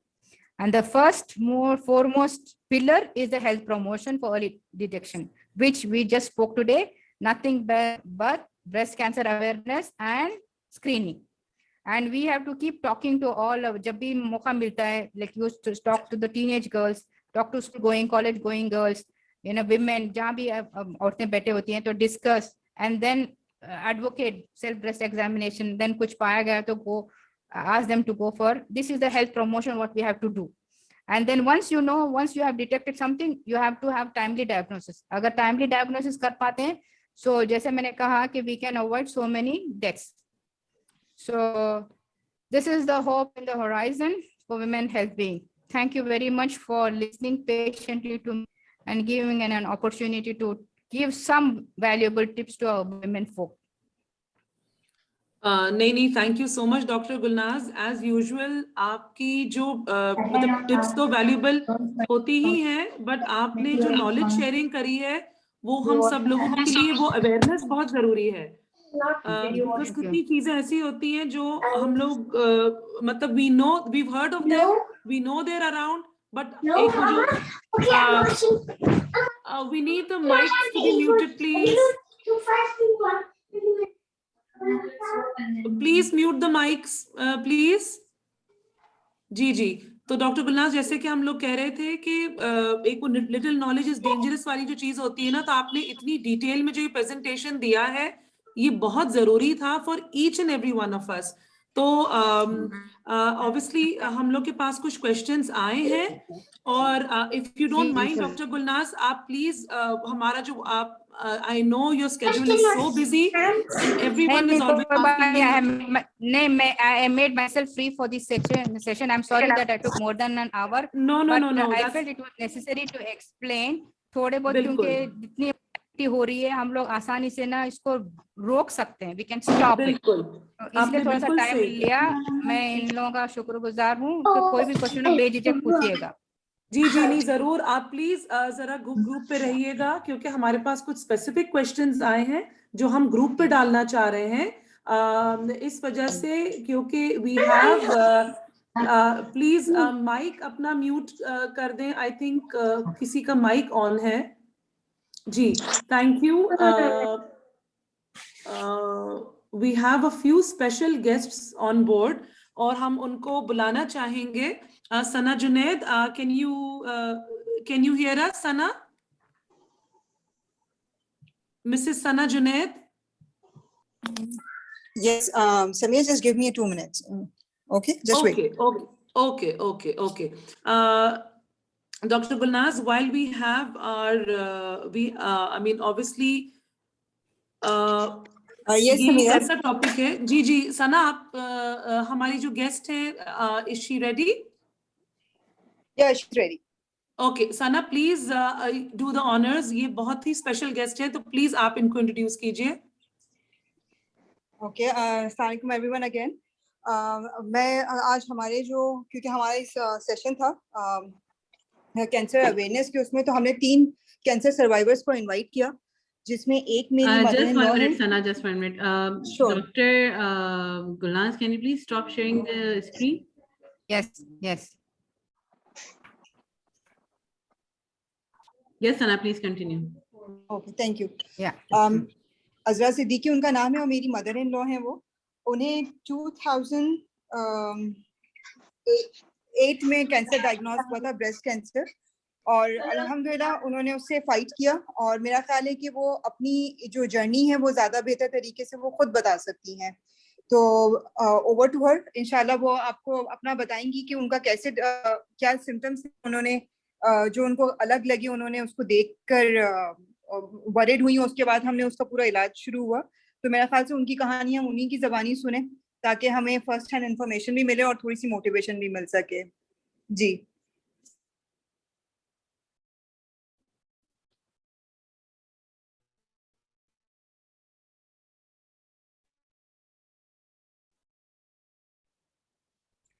जी, अस्सलाम वालेकुम. वालेकुम अस्सलाम. मैं अज़रा सिद्दीकी हूँ, और अभी बहुत सना ने बधाई हो आपको. अल्हम्दुलिल्लाह, अल्लाह ने आपको उम्र दराज किया और इस चीज से अल्लाह लंबी उम्र दी अल्हम्दुलिल्लाह। अल्हम्दुलिल्लाह इससे अल्हम्दुलिल्लाह, इस अल्लाह का बीमारी से शुक्र है। निजात पाई है। हम्म, अल्लाह का शुक्र है, एहसान है, अल्हम्दुलिल्लाह। जी 2008 सितंबर में मुझे कुछ ऐसा लगा कि जैसे कुछ नॉर्मल नहीं है। तो वो मतलब मेरा जो ब्रेस्ट का निपल था ना, वो अंदर की तरफ चला गया था और कुछ ब्रेस्ट जो है मुझे सख्त भी महसूस हो रहा था। तो मैं बहुत परेशान हुई, घबराई कि ये क्या चीज़ है। एकदम से ही अचानक ही मुझे नजर आया था, इससे पहले कभी भी कुछ भी नहीं हुआ था। तो फिर मैंने सना से जिक्र किया और फिर हम अपनी डॉक्टर के पास गए। तो उन्होंने देखा अच्छी तरह और फिर उन्होंने मैमोग्राम के लिए कहा। फिर हमने इरफान क्लिनिक में मैमोग्राम करवाया। तो वहाँ पर जब वो मैमोग्राम की रिपोर्ट आई तो वो कहने लगी कि नहीं, इसमें कुछ पता चल रहा है, तो आप इसको अब बायोप्सी भी करवानी पड़ेगी। तो फिर हमने बायोप्सी करवाई वहाँ इरफान क्लिनिक में ही। और जब उसकी रिपोर्ट आई तो उससे हमें पता चला कि मुझे ब्रेस्ट कैंसर है। ये बहुत ही संगीन खबर थी, जिसको सुन के मुझे तो ऐसा लगा कि बस अब मैं जिंदा नहीं रहूंगी। और मुझे काफी बहुत मतलब मैं अपने अंदर ना बिल्कुल हिम्मत नहीं पा रही थी। लेकिन जाहिर है अब जब ये 2-4 दिन तक तो यही रहा, मैं बहुत परेशान रही और मेरे सब घर वाले, मेरे बच्चे और मेरे सब लोग मुझे बहुत मेरी हिम्मत बंधाते रहे और कहते रहे कि, और डॉक्टर ने भी मुझे कहा कि आप इससे परेशान ना हो, ये अब जो है ब्रेस्ट कैंसर का इलाज बहुत अच्छा है और आप इसको करवाएंगी तो इंशाल्लाह ठीक हो जाएंगी। तो लेकिन आप सबको पता है कि ये ब्रेस्ट कैंसर का नाम ही ऐसा है कि अपने अंदर इतनी संगीनी लिए हुए है। और फिर इंसान को एकदम से ना मतलब एकदम पता चले तो फिर उसको बहुत ही मतलब परेशानी होती है। तो बहरहाल मैं कई दिन तक बहुत परेशान रही। लेकिन फिर जब मैंने बाद में सब लोगों के समझाने से सोचा, मैंने कहा कि ये एक चीज हो गई है और अब इसको जाहिर है कि इसका कुछ भी नहीं हो सकता सिवाय इसके कि आप इसका इलाज करवाएं। और इलाज नहीं करवाएंगे तो और ज्यादा संगीन होगा, और ज्यादा खतरा होगा, और ज्यादा तकलीफ होगी। तो इसलिए फिर मैं जहनी तौर पे तैयार हुई और फिर मैंने अपने अल्लाह ताला से भी मदद मांगी। अल्हम्दुलिल्लाह अल्लाह ने मुझे कुछ हिम्मत दी। और होता यही होता है कि जब आप हिम्मत करते हैं तो अल्लाह ताला फिर हिम्मत दे ही देता है। तो फिर अब जब ये सब हो चुका था कि अब ये तो हो गया था ना कि भाई इलाज होना है, तो अब हम लोग ये सोचा कि कहाँ करवाएं, पाकिस्तान में करवाएं इलाज या यहाँ कराएं। तो इससे भी मैंने फिर अल्लाह ताला से मदद मांगी, नमाज पढ़ के, और बच्चों ने भी, सब ने। तो फिर अल्हम्दुलिल्लाह अल्लाह ताला ने हमें ऐसी जगह पहुंचा दिया जहाँ असल में ये शिफा होनी थी, इसलिए हमें अल्लाह ताला ने वहाँ पहुंचा दिया। तो ये किंग अब्दुल अजीज हॉस्पिटल है ना, तो उसमें वहाँ हम गए। तो वहाँ अल्लाह का शुक्र है कि हमारी फाइल भी खुल गई। और आमतौर पे ऐसा नहीं होता यहाँ पर कि इस तरह फॉरेनर्स को वहाँ फाइल खुल जाए।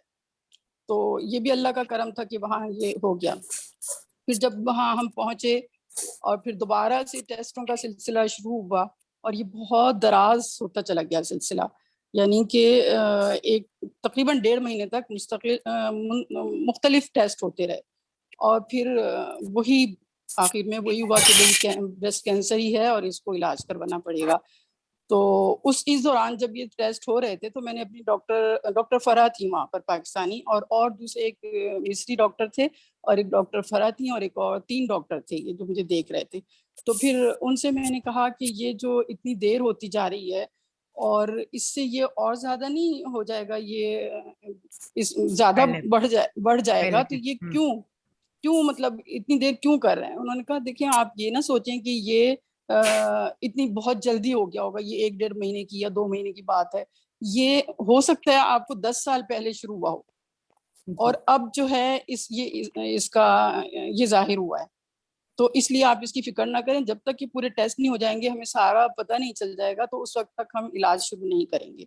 तो खैर फिर उसके बाद जब सारे टेस्ट हो गए और फिर डॉक्टर्स ने, इन तीनों ने मिलकर ये फैसला किया कि पहले जो है कीमोथेरेपी होगी।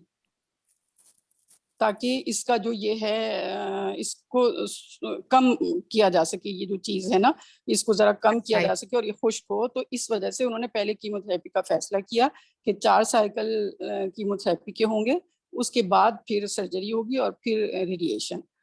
तो जब ये सब फिर इसका शुरू हुआ, जाहिर है, और अब आप सब आज के इस दौर में शायद कोई ऐसा होगा जिसको ये ना पता हो कि कीमोथेरेपी क्या है, क्या उसकी मतलब उसकी तकलीफें और उसकी संगीनी, उसको सब तकरीबन मुझे लगता है कि सभी, आज तो कोई भी ऐसा नहीं है जिसको नहीं पता है। तो बहरहाल ये एक अलहदा वो थी, पूरी एक कहानी है कि किस तरीके से कीमोथेरेपी शुरू हुई। पहली हुई दिसंबर में, मेरी पहली कीमोथेरेपी हुई थी, और उसमें फिर उसके बाद मेरी बहुत तबीयत खराब हुई। यानी हर दफा मुझे कीमोथेरेपी के बाद हॉस्पिटल में जाना पड़ता था, और कई कई दिन, मतलब 1 हफ्ता 1.5 हफ्ता, पहली दफा मैं 10 दिन वहां पर रही, और मेरे ब्लड में वाइट सेल कम हो जाते थे। तो उसकी वजह से फिर उसका ट्रीटमेंट करना पड़ता था, और उसके साथ ही मेरी और बहुत सारी चीजें शुरू हो जाती थी। यानी जाहिर है वो खाना नहीं खा सकती थी मैं, उल्टियाँ और सर का दर्द, चक्कर और कमजोरी, और बहुत बहुत ही हालत खराब होती थी। कहीं जरा सा जख्म हो जाए तो वो ठीक ही नहीं होता था, बढ़ता चला जाता था इस तरीके से। तो हर दफा मेरे साथ ये होता था। फिर मैं 20-21 दिन तक इस सब चीजों से गुजरती थी, और अभी जरा सी संभलती भी नहीं थी कि फिर दूसरी कीमोथेरेपी हो जाती का टाइम आ जाता था। इस तरह ये 3 महीने तक मेरी कीमोथेरेपी होती रही, और सारी इन तकलीफों से मैं गुजरती रही। और इसके साथ जो इसके और जो जाहिर हुए, वो भी सबको ही पता है कि बालों का गिरना, बालों का झड़ना, खत्म होना, वो एक अलहदा थी। और ये भी सब शुरू हो चुका था, और मेरे बाल सारे आहिस्ता आहिस्ता खत्म हो गए थे बिल्कुल। जब आखिर में तीसरी कीमो हुई थी तो उस वक्त मेरे बाल बिल्कुल भी नहीं थे। तो बहरहाल ये बहुत ही वैसी तकलीफ दह सूरत हाल थी बज़ाहिर भी, लेकिन अल्हम्दुलिल्लाह, अल्लाह का शुक्र है कि अल्लाह ने मुझे हिम्मत दे रखी थी। और फिर ये कि मेरे साथ जो थे ना मेरे लोग, मेरे बच्चे, ख़ास तौर पे मेरी बेटियाँ, मेरी बहू, मेरे बेटा, मेरे सब लोग। और फिर मैं मदरसे में काम करती थी, दारुल तैयबात में, तो वहाँ का स्टाफ और वहाँ की सारी तालिबात, वो सब इतना, वो लोग मेरे लिए दुआएं और मेरे साथ थे, हर वक्त मुझे हिम्मत बंधाते थे, जिसकी वजह से मैं रोज जब गिरती थी फिर दूसरे दिन उन सब की हिम्मतों से मैं उठ जाती थी। अल्लाह का शुक्र है कि फिर ये सब हुआ। फिर मार्च में मेरी सर्जरी हुई। तो उसके बाद बस सर्जरी, बस वो ब्रेस्ट मेरा रिमूव कर दिया था उन्होंने, और उससे भी फिर मैं ज़रा सी, मतलब कुछ अरसे तक रही बहुत, लेकिन फिर अल्लाह का शुक्र है आहिस्ता आहिस्ता मैं ठीक होती गई। और फिर मेरे ख्याल में मई जून में मेरी रेडिएशन हुई थी, और ये 6 हफ्ते की रेडिएशन थी। हफ्ते में 5 दिन होती थी, और 2 दिन नहीं होती थी। तो इस तरह 6 हफ्ते तक ये होती रही, और उससे भी मैं गुजर गई अल्हम्दुलिल्लाह। बहुत तकलीफें, कहानी तो बहुत लंबी है, अगर सुनाने लगे तो बहुत लंबा, बहुत टाइम लगे, लेकिन मैं ज़रा मुख्तसर करके बता रही हूँ। तो फिर उससे तकलीफ तो इतनी नहीं हुई, लेकिन बाद में जो उसकी तकलीफें थी ना, जो काफ़ी अरसे तक, मेरे ख्याल में तो अभी तक मुझे शायद लगता है कि वो गर्मी और वो जलन, वो चीज़ वो अभी तक भी है। अब 13 साल हो गए हैं मुझे उसको। माशाल्लाह। तो ये बहुत सब अच्छी। होता रहा फिर, लेकिन जब ये सब कुछ हो गया और मैं इस चीज़ से उठ गई, और मेरी शक्ल भी बदल गई, मेरी हालत भी बदल गई, तो लेकिन मुझे बस अल्लाह ने थामा हुआ था। और दूसरी ये कि मैं, जाहिर है अब ये चीज़ ऐसी थी, कोई भी चीज़, कोई भी बीमारी आए तो जब आ ही गई है तो उससे हमें गुजरना ही पड़ता है। लेकिन बस अल्लाह ने जो हिम्मत दी हुई थी ना, बस वो उसकी वजह से मैं काफ़ी वो थी कि हिम्मत से थी। और मुझे इससे बिल्कुल वो नहीं हो रहा था कि मेरे बाल नहीं हैं या मैं बदल गई हूँ, मुझे इससे बिल्कुल कोई वो नहीं थी, क्योंकि मैं इतनी बड़ी चीज़ से निकल के आई थी। और मैं ये सोचती थी कि अगर खुदा ना खास्ता वो चीज़ रहती और इलाज ना होता, या बहुत से ऐसे लोग हैं जिनको नसीब ही नहीं होता इलाज, या बहुत बिल्कुल से ऐसे लोग हैं जिनको पता ही नहीं चलता कि क्या हो रहा है। तो बिल्कुल। मैं इस वजह से मैं समझती थी कि शायद ये बहुत बेहतर हो गया है कि ये सब हो गया है, कोई बात नहीं। बाल तो फिर अल्हम्दुलिल्लाह आ गए मेरे, 4 आ महीने गए। के बाद मेरे बाल आने शुरू हो गए, बहुत अच्छे वाले बाल आए, और बहुत माशाल्लाह। अच्छे सेहतमंद बाल आए मेरे। लेकिन ये कि इसके बाद जो चीज़ शुरू हुई ना, वो मुझे वो ज़्यादा तकलीफ दी थी। मुझे डिप्रेशन शुरू हो गया था। पता नहीं क्या बात थी, हालांकि मैं अपने आप को बहुत बेहतर महसूस करती थी, लेकिन फिर एकदम से ही मुझे ऐसा लगा कि बस अब जिंदगी खत्म हो रही है, अब कुछ नहीं, क्योंकि मेरे अंदर ताकत नहीं थी, हिम्मत कर करके उठती थी लेकिन मैं फिर गिर जाती, फिर मैं नहीं उठ सकती थी। तो बहुत कमजोर मैं अपने आप को महसूस करती थी और मुझे कुछ अच्छा नहीं लगता था, कोई बात करता था तो वो भी नहीं अच्छी लगती थी मुझे। इतना ज्यादा मुझे डिप्रेशन हो गया था। फिर मुझे ये लोग लेके भी गए, नफ्सियाती डॉक्टर के पास भी लेके गए, वो मुझे दवाएं देते थे तो वो मुझे नींद की दवाओं से मुझे और अजीब सी हालत हो जाती थी। लेकिन बहरहाल उन सब चीजों से मैं गुजरती रही और फिर इन सब लोगों ने भी हिम्मत नहीं हारी। खासतौर पे मेरी जो स्टाफ था ना तैयबात मदरसे का, तो वो लोग सब आ गई मुझे उठा के और मदरसे ले गई कि आप वहाँ चलें, अपनी सीट पे बैठें, आप कुछ नहीं करें, बस आप बैठें यहाँ पर। इस तरह उन लोगों ने मुझे रोज मुझे वहां लेके जाती थी और मैं बैठ जाती थी जाकर। तो फिर आहिस्ता आहिस्ता मैं अपनी, वहाँ कुरान का मदरसा है हमारा वो, तो वहाँ मैं कुरान हर वक्त सुनती थी, बच्चियों को देखती थी, तो मुझे फिर दोबारा मैं अपनी जिंदगी की तरफ आने लगी। और फिर मैंने खुद अपनी विल पावर से, असल में सब डॉक्टर का भी यही कहना था कि आप अपनी विल पावर से ही उठेंगी। तो अल्हम्दुलिल्लाह मैंने बहुत मेहनत की, बहुत अपने आप को समझाया भी, अल्लाह से मदद भी मांगी और फिर सब लोग मेरे साथ थे। इस वजह से मैं फिर दोबारा से ठीक होना शुरू हो गई और अब अल्हम्दुलिल्लाह मैं बहुत बेहतर हूँ, ठीक हूँ, अल्लाह का शुक्र है। और मैं बल्कि मैं समझती हूँ कि जो मेरी उम्र की मेरी कजन्स वगैरह हैं उनकी निस्बत मैं शायद बेहतर हूँ।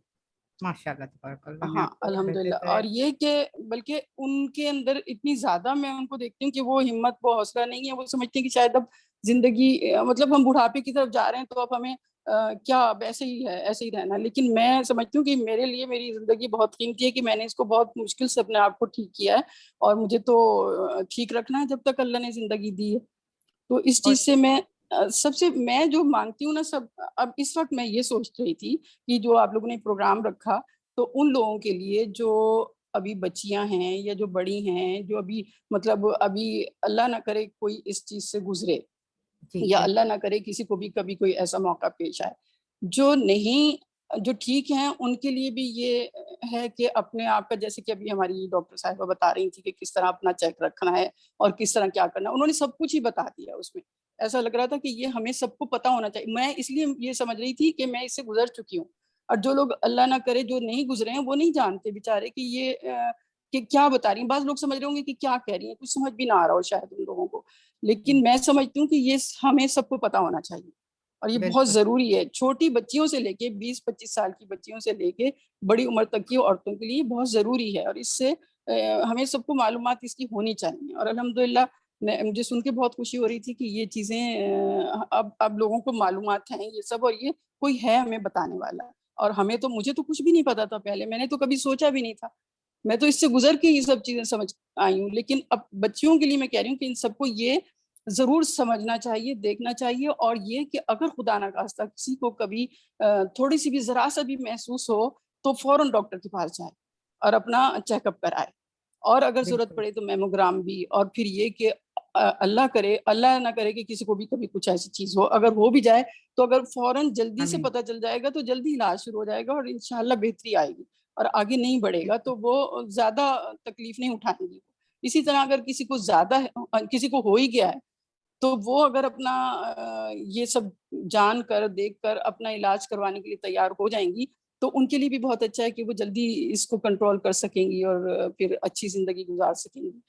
तो ये चीज। और फिर एक चीज और जो मैं, ये मुझे जो सबसे ज्यादा लगी थी और मैं नहीं जाना चाहती थी नफ्सियाती डॉक्टर के पास, अगर इस सिलसिले में उसकी जरूरत भी पड़े तो जाएं, जरूर जाएं। बाद की बात कर रही हूँ कि अगर इस चीज से गुजर के और वो डिप्रेशन में या किसी चीज में आ गई हैं तो वो उनको ये नहीं सोचना चाहिए कि नफ्सियाती डॉक्टर के पास जाके हमें क्या करना है, हम ये कहीं खुदा ना खास्ता हम कोई पागल थोड़ी हैं, ये थोड़ी है वो थोड़ी है, तो बल्कि उन्हें जाना चाहिए और उससे मदद लेनी चाहिए। ये सारी चीजें जब मैं इससे गुजरी हूँ तो मुझे पता चला कि ये जरूरी है। तो बस अल्लाह का शुक्र, अल्हम्दुलिल्लाह, बस अल्लाह ही का शुक्र करती हूँ। अल्हम्दुलिल्लाह। इसीलिए इन चीजों को बचाने के लिए ना बहुत सारे कंट्रीज में something called as breast cancer support groups होते हैं। ठीक जी है, जी। जैसे जी कोई वॉलंटियर्स होते हैं या गवर्नमेंट की तरफ से होते हैं या अपने मोहल्ले के अंदर होते हैं, समथिंग देर से कि सब मिलके ना उसको जीतें। और जी मैं आपको बता दूं, the best solution for any problem is to face it.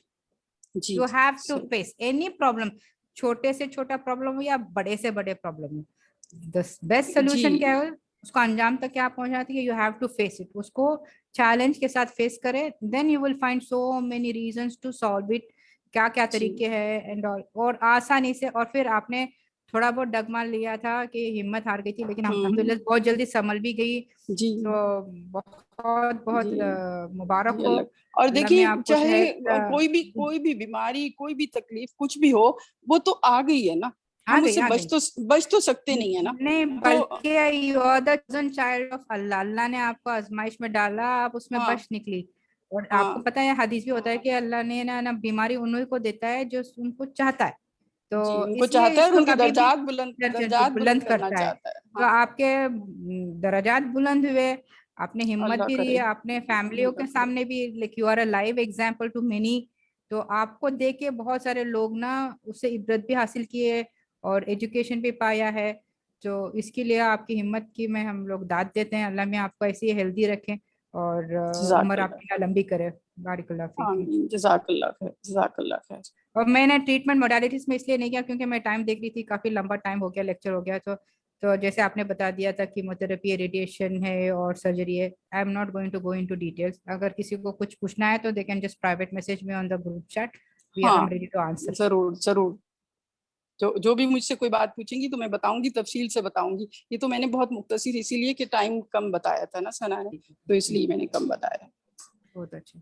जज़ाकल्लाह सो खैर। मच आंटी, आपकी हमने स्टोरी सुनी। और अब हमारे पास जो है, क्योंकि मैं डॉक्टर गुलनाज, मैंने आपको मेंशन किया था कि हमारे पास 3 स्पेशल गेस्ट हैं टुडे, और हम मतलब यही सारी बातें जो आपने सब बोली कि सपोर्ट की हमें ज़रूरत है। तो I would like to introduce मेरी पप्पो। मैं तेरा नाम ना लूं और लोग उसे पहचाने कि आप अपना तारुफ हवा बहार की हैं। Very brave, very talented, very creative.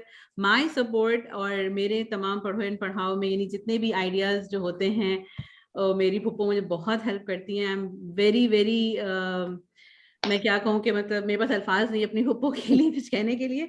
Please फुप्पो, ओवर टू यू। अस्सलाम वालेकुम सबको। वैसे बहुत वालेकुम ज्यादा बोल दिया अस्सलाम। तुमने, इतना मैंने कहा नहीं था तुमसे। और दूसरा ये, मेरी आवाज आ रही है? बिल्कुल आ रही। आ रही है, आ रही है। अच्छा, जी मैं फुप्पो। बहुत कम टाइम में आपको बताऊंगी कि जब मैं 2019 में हज पे गई थी, तो वहां मुझे एक दिन मुझे लगा कि मुझे ब्रेस्ट में थोड़ा सा ना, निपल्स वगैरह सही थे, लेकिन मेरा ये नीचे के साइड से थोड़ा सा अंदर दबा हुआ था। तो मैंने अपने ज़ाहिर मैं और हस्बैंड को मैंने उनसे जिक्र किया, और मैं यूएसए में हूँ। जब हज से वापस आए तो पहली फुर्सत में मैंने डॉक्टर को दिखाया ये ना, तो वो कह लगी मे बी इट्स कैंसर। उसने मुझे कहा, उसने मेरा मेमोग्राम कराया, और मेमोग्राम में जो भी कुछ आया उसमें मुझे, वो ज़ाहिर है बायोप्सी वगैरह हुई तो फाइनली डायग्नोस्ट के मुझे ब्रेस्ट कैंसर है। अच्छा, मैं अभी जो मेरी बहन बात कर रही थी, मैं शायद वो ज्यादा बहादुर है, पता नहीं मैं ज्यादा बहादुर हूँ, मैंने अपनी फैमिली में किसी से जिक्र नहीं किया। मैं सितंबर में पाकिस्तान गई। मुझे जब मैंने अगस्त में जब मैंने डॉक्टर को दिखाया था, तो उसने कहा तुम्हारी सर्जरी होगी। तो मैंने कहा मैं तो पाकिस्तान जा रही हूँ, हज करके आई हूँ, मैं पाकिस्तान जा रही हूँ। तो उसने कहा कि ठीक है, तुम पाकिस्तान से हो जाओ, फिर तुम्हारी सर्जरी होगी। मैं पाकिस्तान गई, 1-1.5 महीना रही, सबसे मिली, किसी को मैंने नहीं बताया कि मुझे ब्रेस्ट कैंसर है और मेरी सर्जरी होने वाली। 1 महीने बाद में वापस आई, नवंबर 2019 में मेरी सर्जरी हुई, और ज़ाहिर है वो ब्रेस्ट जो था वो रिमूव कर दिया था उन्होंने। उसके बाद मेरी मेरा ख्याल है 25 मेरी रेडिएशन हुई, कीमो वगैरह मेरी नहीं हुई थी, बस रेडिएशन हुई थी। और उसके बाद अल्हम्दुलिल्लाह, लेकिन ये कि मुझे जब ये डायग्नोस हुआ था, तो मेरे मुँह से पहला लफ्ज़ निकला था अल्हम्दुलिल्लाह। अल्हम्दुलिल्लाह। क्योंकि मुझे लगा कि ये अल्लाह की तरफ से है। बिल्कुल बिल्कुल। तो बहरहाल मैंने अपनी फैमिली को बताया तकरीबन 1 साल 1.5 साल बाद, जब मैं पाकिस्तान गई लास्ट ईयर, तब मैंने उनको बताया कि मेरे साथ ऐसा है। ज़ाहिर है वो इमोशनल हुए सारे, उन्होंने मुझे मना किया कि नहीं तुम नहीं जाओ, अब तुम यहीं पे रहो। लेकिन मैं, ज़ाहिर है अमेरिका में बहुत सारी सहूलतें हैं, हमें जितना अच्छा इलाज हमारा यहाँ हो सकता है वहाँ पे नहीं हो सकता। लेकिन उन सबको ये था कि हमारे सामने रहोगी तो बहुत अच्छा रहेगा। तो बहरहाल अब हो गया। अब मुझे ये आपसे एक सवाल ये था मेरा, कि मेरा एक CA 27-29 टेस्ट हुआ है, वो क्या चीज़ है? CA 27-29 ना, ये भी ये फैमिलियल कैंसर्स होते हैं, जैसे मैंने कहा औरत के अंदर ओवरीज भी होते हैं, एंडोमेट्रियम भी होते हैं, कि आपका अगर ब्रेस्ट में कैंसर है तो कहीं कोलॉन में आंत में कैंसर ना हो या ओरियन कैंसर में ना हो, तो वो जांच करने, क्योंकि ये एक दूसरे के ना ये लोग ना लिंक्स रखते हैं जीन्स, तो इसलिए अच्छा सारे कैंसर्स को ढूंढने के लिए हर ब्लड टेस्ट करते, ठीक है। तो अच्छा। अल्हम्दुलिल्लाह अगर नेगेटिव आया तो बहुत अच्छे, वेरी नाइस। हाँ क्योंकि ये माइक्रो जो है ना इन्वेसिव ये कैंसर्स होते हैं ना, तो अलग अलग ना कैंसर्स की जगह, जैसे कोलॉन कैंसर, ओवेरियन कैंसर और ब्रेस्ट कैंसर ना, ये फैमिलियल कैंसर बोलते हैं हम लोग, उनकी ये फैमिली में से होते हैं। तो दैट्स व्हाई व्हेन एक कैंसर डिटेक्ट होता है तो we tend to try to find other cancers also, दूसरी जगह भी ढूंढने की ना कोशिश में रहते हैं। अच्छा वो जो था ना वो उसका जो रिजल्ट है वो 13 कुछ था, समथिंग हम्म ऐसे ही था। तो हम्म मैं ख्याल है बुरा तो नहीं है वो, नहीं मैंने नहीं जो नहीं नहीं नहीं, बुरा नहीं नहीं। अच्छा उसके बाद अब जो है ना पिछले मैं ख्याल है 8-10 महीने से ना मेरे लेफ्ट राइट शोल्डर में मेरी सर्जरी लेफ्ट साइड की हुई है, मेरे हम्म राइट शोल्डर में ना बाजू में हड्डी दर्द हो रहा था। मैंने हम्म ऑर्थोपेडिक को दिखाया, उसने मुझे एक्सरसाइज वगैरह बताई, फिर उसने कहा आप जो मेडिसिन ले रही हो उसके साइड इफेक्ट्स भी हो सकते हैं, बस उन्होंने मुझे 8 महीने लगा दिए इसमें। तो मैंने उनसे कहा मेरा लास्ट फाइनली मैंने उनका मेरा एमआरआई तो करा ले, एक्सरे एमआरआई जो वो हुआ, तो उन्होंने कहा इसमें कुछ एबनॉर्मल है हड्डी में ना। तो फिर उन्होंने फिर इसकी बायोप्सी की, तो उन्होंने फाइनली कहा कि ये आपको जो है ना बोन में आपके कैंसर हो रहा है। कैंसर तो मेटास्टेसिस, उसकी ट्रीटमेंट अभी जारी है, इंशाल्लाह अच्छा ही होगा जो इंशाल्लाह। भी कुछ होगा। तो हम्म। बस मैं बहर जिस तरह वो गुजरी हैं वो 2008 से, और अल्हम्दुलिल्लाह मेरे तो फिर खैर बाल वगैरह भी सही हैं और इतनी कुछ नहीं है, माशाल्लाह। और डाइट वगैरह भी हेल्दी है, कभी इस तरह हम लोग बाहर का खाना खाते नहीं है, ठीक है हम्म। अल्हम्दुलिल्लाह। हाँ वही मैं कह रही हूँ ना कि एक कैंसर होता है ना तो और रेडिएशन के भी ना काफी साइड इफेक्ट्स होते हैं, रेडिएशन हाँ की वजह से भी दूसरी जगह कैंसर हो सकते हैं, अच्छा ठीक है। क्योंकि इम्यूनिटी कम हो जाती है, तो हमारे अंदर जब इम्यूनिटी कैच होती है तो हम जब कमजोर होते हैं ना, तो सामने वाला एनिमी ना बहुत जल्दी से अटैक कर सकता है हमको, ये सिंपल फंडा। तो अच्छा मेरे जब अंदर विल हाँ पावर बहुत है, मैं अपने आप को बहुत माशाल्लाह। वो रखती हूँ, क्योंकि आप देखे ना मैंने 1-1.5 साल तक अपनी फैमिली को ही बताया ही नहीं, उन्होंने को जाहिर ही नहीं होने दिया कि मुझे ऐसा कुछ है या मैं सर्जरी कराने जा रही हूँ। तो हम्म। बस मैंने कहा ठीक है जो कुछ है देखेंगे। ये I'm क्योंकि so ये proud of हमारे you, अंदर Puppo. ये एक मिथ है ना कि कैंसर होते ही हम लोग मर जाते हैं, डर भी जाते हैं कि उनको कैंसर हो तो कहीं मुझे भी ना हो जाए, तो लेकिन हम नहीं, अल्हम्दुलिल्लाह आपने बाद में बता नहीं, दिया तो अच्छा किया। हाँ I'm हमारी so proud फैमिली में of you, हमारी Puppo, खाला को and I really love you. Thank you, क्योंकि हमारी खाला को था ना तो एक जहन में था कि किसी को भी हो सकता है, तो जी जी अल्हम्दुलिल्लाह प्राउड कि मुझे हुआ है, अल्लाह ना करे मेरी किसी और बहनों को या मेरी किसी भांजियों को हो। आमीन लेकिन आमीन। लेकिन अब बंदा तो सडनली मर सकता है, और अगर ये हो बिल्कुल गया तो थोड़ा हमें टाइम मिल गया अल्लाह की तरफ और करीब होने का। बिल्कुल बिल्कुल बिल्कुल। थैंक यू जी। थैंक यू सो मच पुप्पो, और वाकई में आपकी पूरी स्टोरी और मेरी पूरी लाइफ ही जो है मैंने आपसे इंस्पिरेशन ली है। Thank you so much. अल्लाह ताला आपको शिफाए कामला और आजिला अता फरमाए, और हमारे ऊपर हम आप सबका साया जो है वो हमेशा सलामत रहे। आमीन। Over to you Sameera, I think we have one more guest. Gigi, Nikhat, we have one more guest and I would like to thank अभी तक की जो तीनों हमारी ladies आई हैं, मतलब आप you all are an inspiration to each and every one of us in your own way. मतलब आपने हमें यहाँ टाइम दिया और हम लोगों ने जो आपकी ये बातें सुनी है, मतलब there is so much we can learn, मतलब नॉलेज भी आप लोगों ने दी, मोटिवेशन भी आप लोगों ने दिया हम लोगों को, और पॉजिटिव थिंकिंग, मतलब जैसे कि जो अभी हम सबकी पुप्पो हो गई वो तो मतलब इतनी उन्होंने प्यारी बातें की हैं, एंड कितना मतलब यू आर कितनी सो हिम्मत ब्रेव, वाली माशाल्लाह, कितनी यस। हिम्मत वाली, सीरियसली, क्योंकि हम लोग की तो जनरेशन ऐसी है कि हम लोग छोटी सी कोई चीज होती है हम लोग उसको इतना बड़ा इशू बना देते हैं, और यहाँ देखिए हमारे बीच में ऐसी लेडीज हैं जिनके साथ इतने मतलब लाइफ ने इतनी बड़ी बड़ी कर्व बॉल्स फेंकी हैं और उन्होंने खुद अपने आप उसको डील किया है, मतलब hats off to all of you. आप लोगों ने बहुत हमें इंस्पायर किया है, एंड आई वुड नाउ क्योंकि टाइम हमारा काफी आज लंबा हो गया है, I mean not that we are complaining, क्योंकि आप लोगों ने अपने पर्ल्स ऑफ विजडम हमसे शेयर किए हैं, but we just need to wrap up क्योंकि यहाँ रियाद में unfortunately मगरिब का टाइम भी आके जा चुका है, तो we need to sort of wrap up and यहाँ back to school भी है tomorrow. So we would like to now call our last guest for the day. NG, please आप बुलाएंगी उनको. मिसेस नवाल की मदर हैं, उनका नाम मिसेस खुर्शीद है. Miss Nawal, are you here? Yes, assalamu alaikum. I'm here. वालेकुम अस्सलाम नवाल. कैसे हैं आप लोग? Alhamdulillah. Alhamdulillah. Nawal, introduce your mom and please we would like to hear from her as well. Okay, let me see. अम्मी, अगर आप सुन सकती हैं तो उसको म्यूट कीजिए अपने माइक को. Urur, अस्सलाम वालेकुम व रहमतुल्लाहि व बरकातुहू। because I'm वालेकुम अस्सलाम. क्या हाल है आप लोगों के, कैसी हैं आप सब लोग? अल्हम्दुलिल्लाह सब अल्हम्दुलिल्लाह. अच्छे हैं, अल्लाह का करम है. हाँ, शुरू करती हूँ अल्लाह के नाम से जो बड़ा मेहरबान निहायत रहम करने वाला है. आमीन. और अल्लाह ताला ने हम पर बहुत रहम किया. बेशक.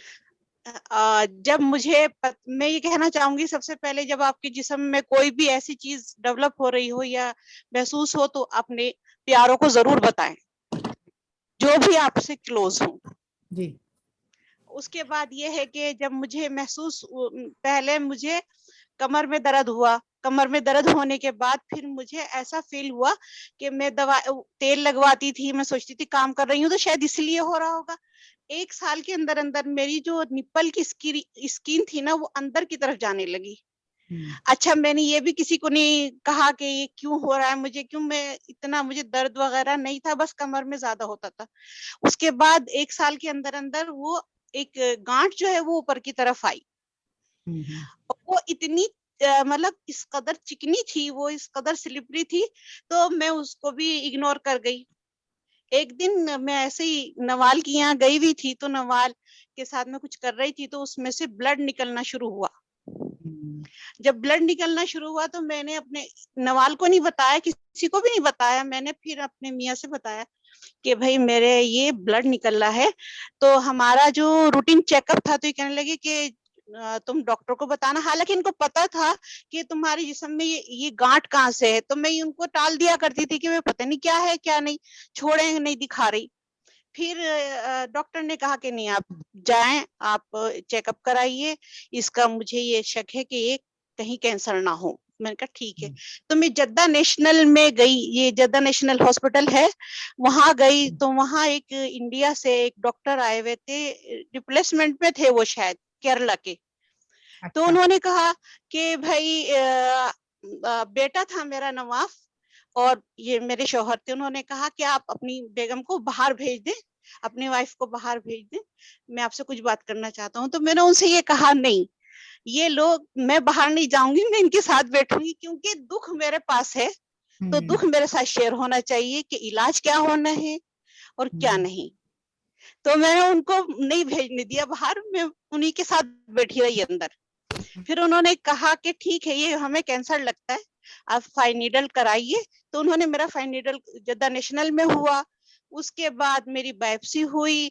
उसके बाद अल्लाह ताला ने मेरे लिए, और कभी मैंने इस चीज को अपने घर वालों से इस नियत से शेयर नहीं किया कि मुझे दुख है, नहीं.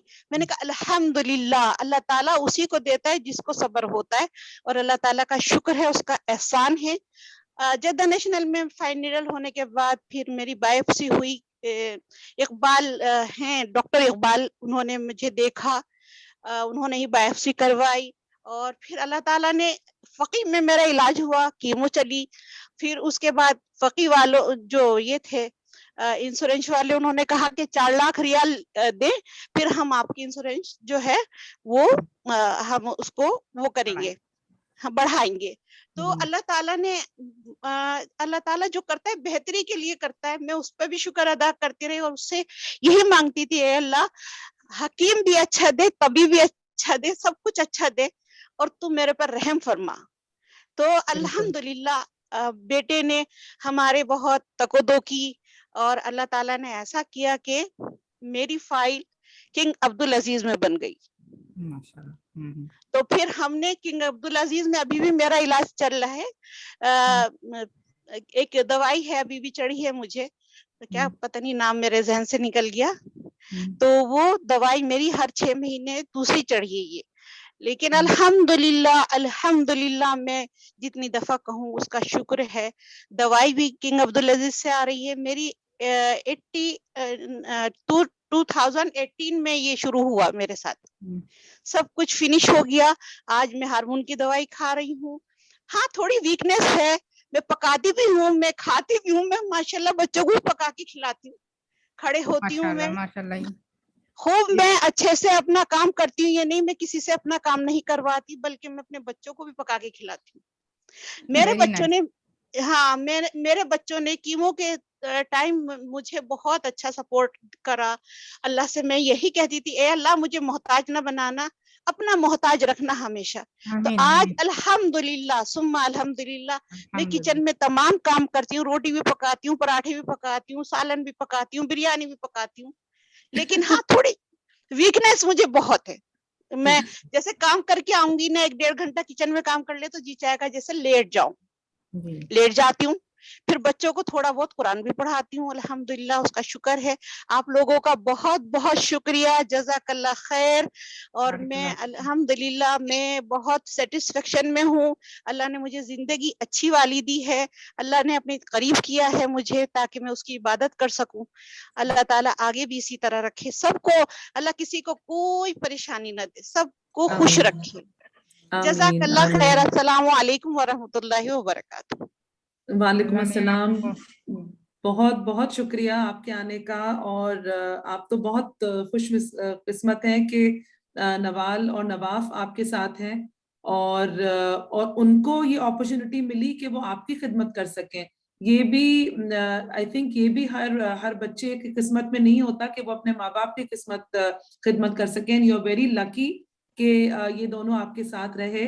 और बल्कि नवाफ का भी एक खास ऑडियो आया है हम लोगों के पास, मगर अब हम वो अपने व्हाट्सएप ग्रुप में शेयर करना चाहेंगे, क्योंकि टाइम अब हमारे पास काफी शॉर्ट है, and we would like to with our founders permission we would like to conclude our session. Nikhat, is that okay? Yes, please, Samira, please go ahead. ठीक है Neet, thank you once again to each and every one of you. बहुत बहुत शुक्रिया आपका time देने के लिए। Doctor Gulnaz, we have no words for our gratitude for you, कि हमने जब भी आपसे रिक्वेस्ट की, आपने कभी भी हमें मायूस नहीं होने दिया है। And hats off to our 3 special guest, our shining stars. मतलब ये बहुत, आप लोग, it takes a lot of courage जिस तरह आप लोग आज सामने आए हैं। इट इज नॉट इजी, और आप लोग यहाँ आए हैं हमारे प्लेटफॉर्म में, आपने अपनी स्टोरीज शेयर करी हैं, ये हम लोगों के लिए बहुत खुशनसीबी है। This has been a highlight, this has been a turning point for Padho and Padhao, क्योंकि इस तरह से आगे आपने अपने आप को एक्सप्रेस किया, अपनी इतनी डिटेल्स आपने हमारे साथ शेयर करी, जिससे कितने लोगों को इंस्पिरेशन मिली है। तो we would like to salute each and every one of you, and we would now like to